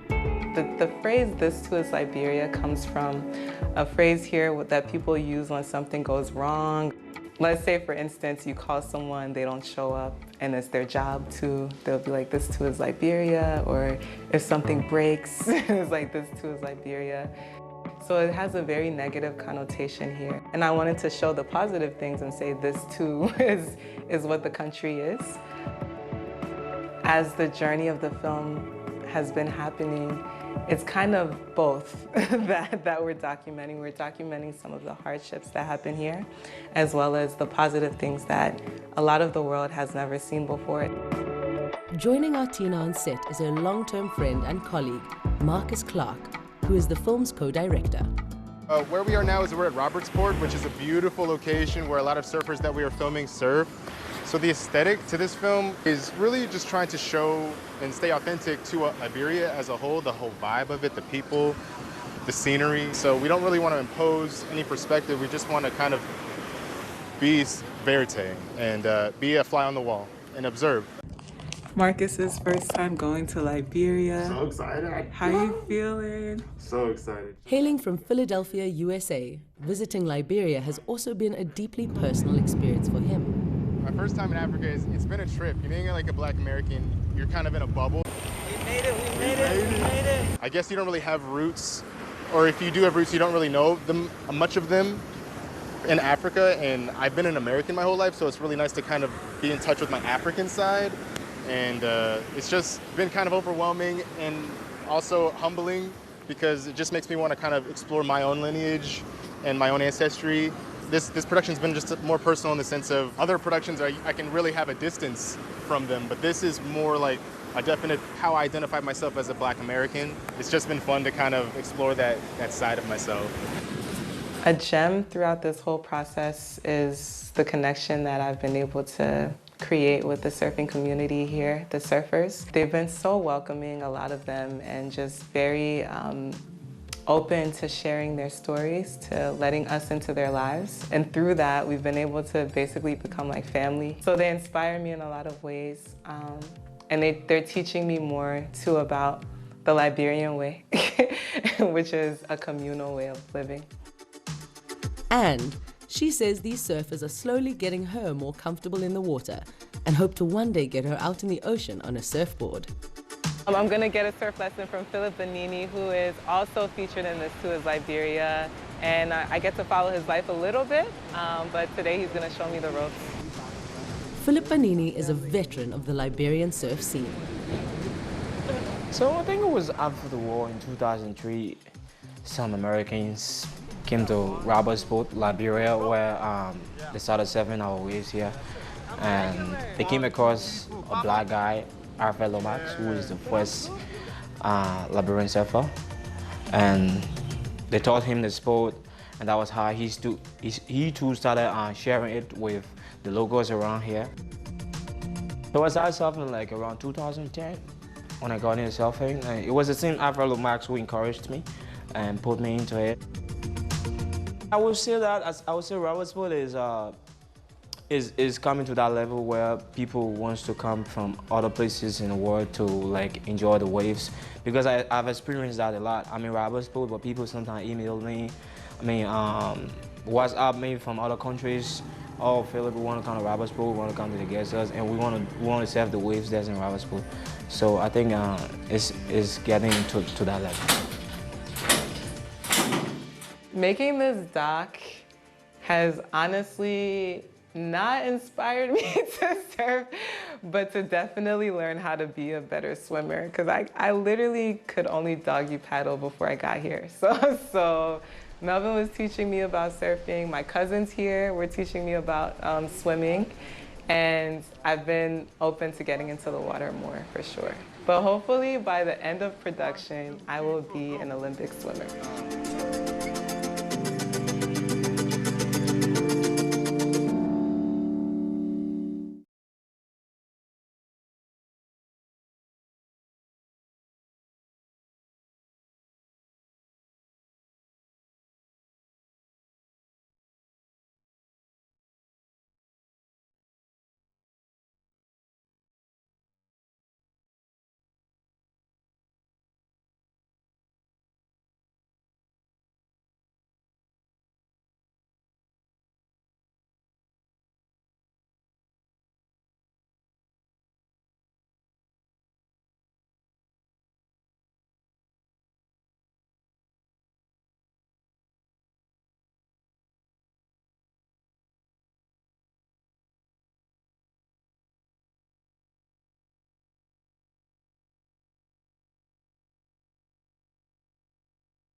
would describe rubber sport as a paradise, you know. Place where you can come and enjoy your stay, a quiet area where the beaches are clean. We got a nice wave. The people in the community are welcoming. There is a self-spirit among us. And it's here, among the palm trees and sea spray, that filmmaker Artina Michelle has connected with a new way of living.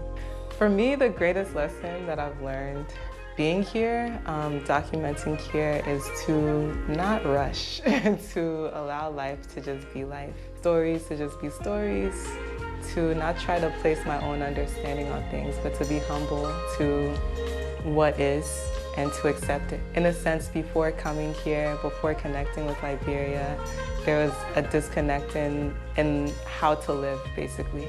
Like, the American way, the Western way is to rush. It's to get things done, is to be productive, and productive by way of like industry and all of these different things that are bigger, corporations and all of that. But for here, it just slows me down. And I think that that has allowed me to connect with myself in a grander way. It's allowed me to connect with my family in a better way, to just sit and just be and just talk. To me, that's the beauty of being here, and that's like the greatest life lesson that I've learned so far. Surfing has some dedicated followers in Liberia. The thing I love more about surfing is that it's something that makes me happy, you know. I feel like I'm home whenever I'm in the water. I'm with friends, you know, we're sharing fun. Yeah, I think that's why I love surfing. A fishing village, today Robertsport, is arguably the West African country's most popular surf destination. Or that's at least what local guesthouse owner Philip Banini will tell you. Basically, we have 6 different breaks, but for me, the #1 break here in Robertsport is Elsa Gardens, where the waves are always amazing. As well as being an experienced surfer, Philip is a community leader. He's also a board member of Robertsport's recently established First Surf Club.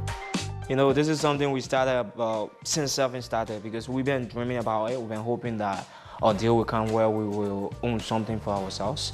Now, as I speak to you, we have our new surf club on hand, where surfers will be empowered. You know, people will be able to get $5 or $10, take care of their families and their children to school. The role I play in the surfing community is I look like a person almost everybody look up to in the surf club. I represent them. The surfing community in Robertsport is, it's massive. And we also got some female surfers, which is a massive achievement to the surfing community in Robertsport. As one of the only female surfers, Irene Butterfly George hopes to play a role in growing the representation of women in the sport, and plans to one day open her own surf school, where she plans to teach more Liberian women to learn to swim and surf. This is my favorite tattoos these days. My surfboard and wave. Got a words that encourage me.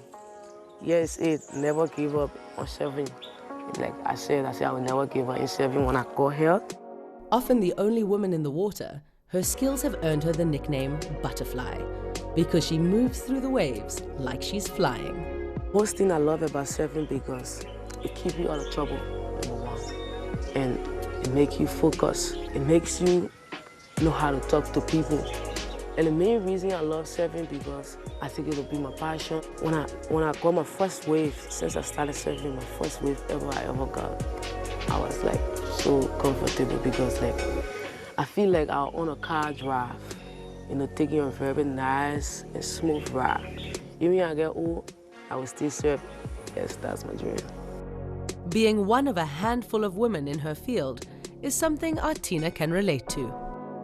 I would say to be a Black female director of photography is very rare. I haven't come across many. I have a few peers that are in it, but a lot of times, even being a Black woman in film in general, is not something where we have a large population of people doing it. So to be one of the women, especially a Black woman in the film industry today, knowing how, at least in American cinema, Africans and African Americans are usually shown. There are a lot of stereotypes. There are a lot of things that me personally, I can't relate to, but I believe that there's a new wave happening, and I'm happy to be a part of that.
So currently we are at the house where I was born and raised. My parents lived here since they came from Ghana. They relocated to Liberia. Growing up in Robertsport for me was something encouraging to me because looking at the community where I'm from, as a child growing up, I was going to fishing at the same time going to school. So that's something that I built in my mind that one day I want Robertsport to be somebody. Tourism plays a crucial role in the development of the surf community. From the economy to visiting surfers sharing their skills with the local crowd, to providing surf wax and even boards. Not get a surfboard here in Liberia. Yeah, all the surfboards out there, we don't buy them. You know, we get them from people who come here and like the sport and they want us to do it. So they don't know when they're going back, they give us their boards. Despite having to share boards and sometimes having to surf on broken boards, the surf scene here is cooking. Every day, surfers dot the backline, determined to conquer the waves. So I would describe the spirit of the surfing community here in Robertsport as something that we all want to do. It's like whenever there are waves, even when there are no waves, but one way or the other, people want to be in the ocean because once we see our friends out there in the ocean, I mean, we can get jealous. Like, you know, I want to be out there. I hope I can be there. But sometimes you want to be there, but you don't have the equipment to be there. So the surfing spirit in Robertsport is very, very much encouraging. Now, if you go on the beach, you see the kids doing amazing stuff. So, yeah, there are a lot of talents here. I really like surfing because when I come surfing, I feel like I want the best man on planet Earth. Feel really happy. Yeah, if you're in the water, you don't think on nothing, you don't think on food, you don't think on money. The only thing you think on is the wave. One of 8 siblings, Masalei's brother taught him to surf 3 years ago. Well, like the first time I come on the beach and then like my brother bring me on the beach and say, come and see me surfing, and then when I come, I watch him surfing, I feel really happy, and then so I say, oh, I want to learn how to surf, and then he taught me how to surf. Today he's recognized as one of the best surfers here and one of the only ones who has mastered a 360, a trick he said he learned from a French tourist. I surf better than almost everybody now, yeah. Like my surfing, like I want to be really cool. Maybe one day I can be maybe one of the best surfers in the world, yeah. At 17, Masalei splits his time between school, his job at Philip's guest house, selling bracelets to tourists, and the ocean. My favorite food is, I really like to cook. It's potato green, yeah, and then potato green with plenty with rice. I really like that, it's really nice. Firstly, you wash a pot, put oil in it. If you put oil, the oil is hot, then you put a green in it. Then you can put onion, feta, and then you put the pepper after, and then you lay it down, and then maybe you can put fish inside or plantain.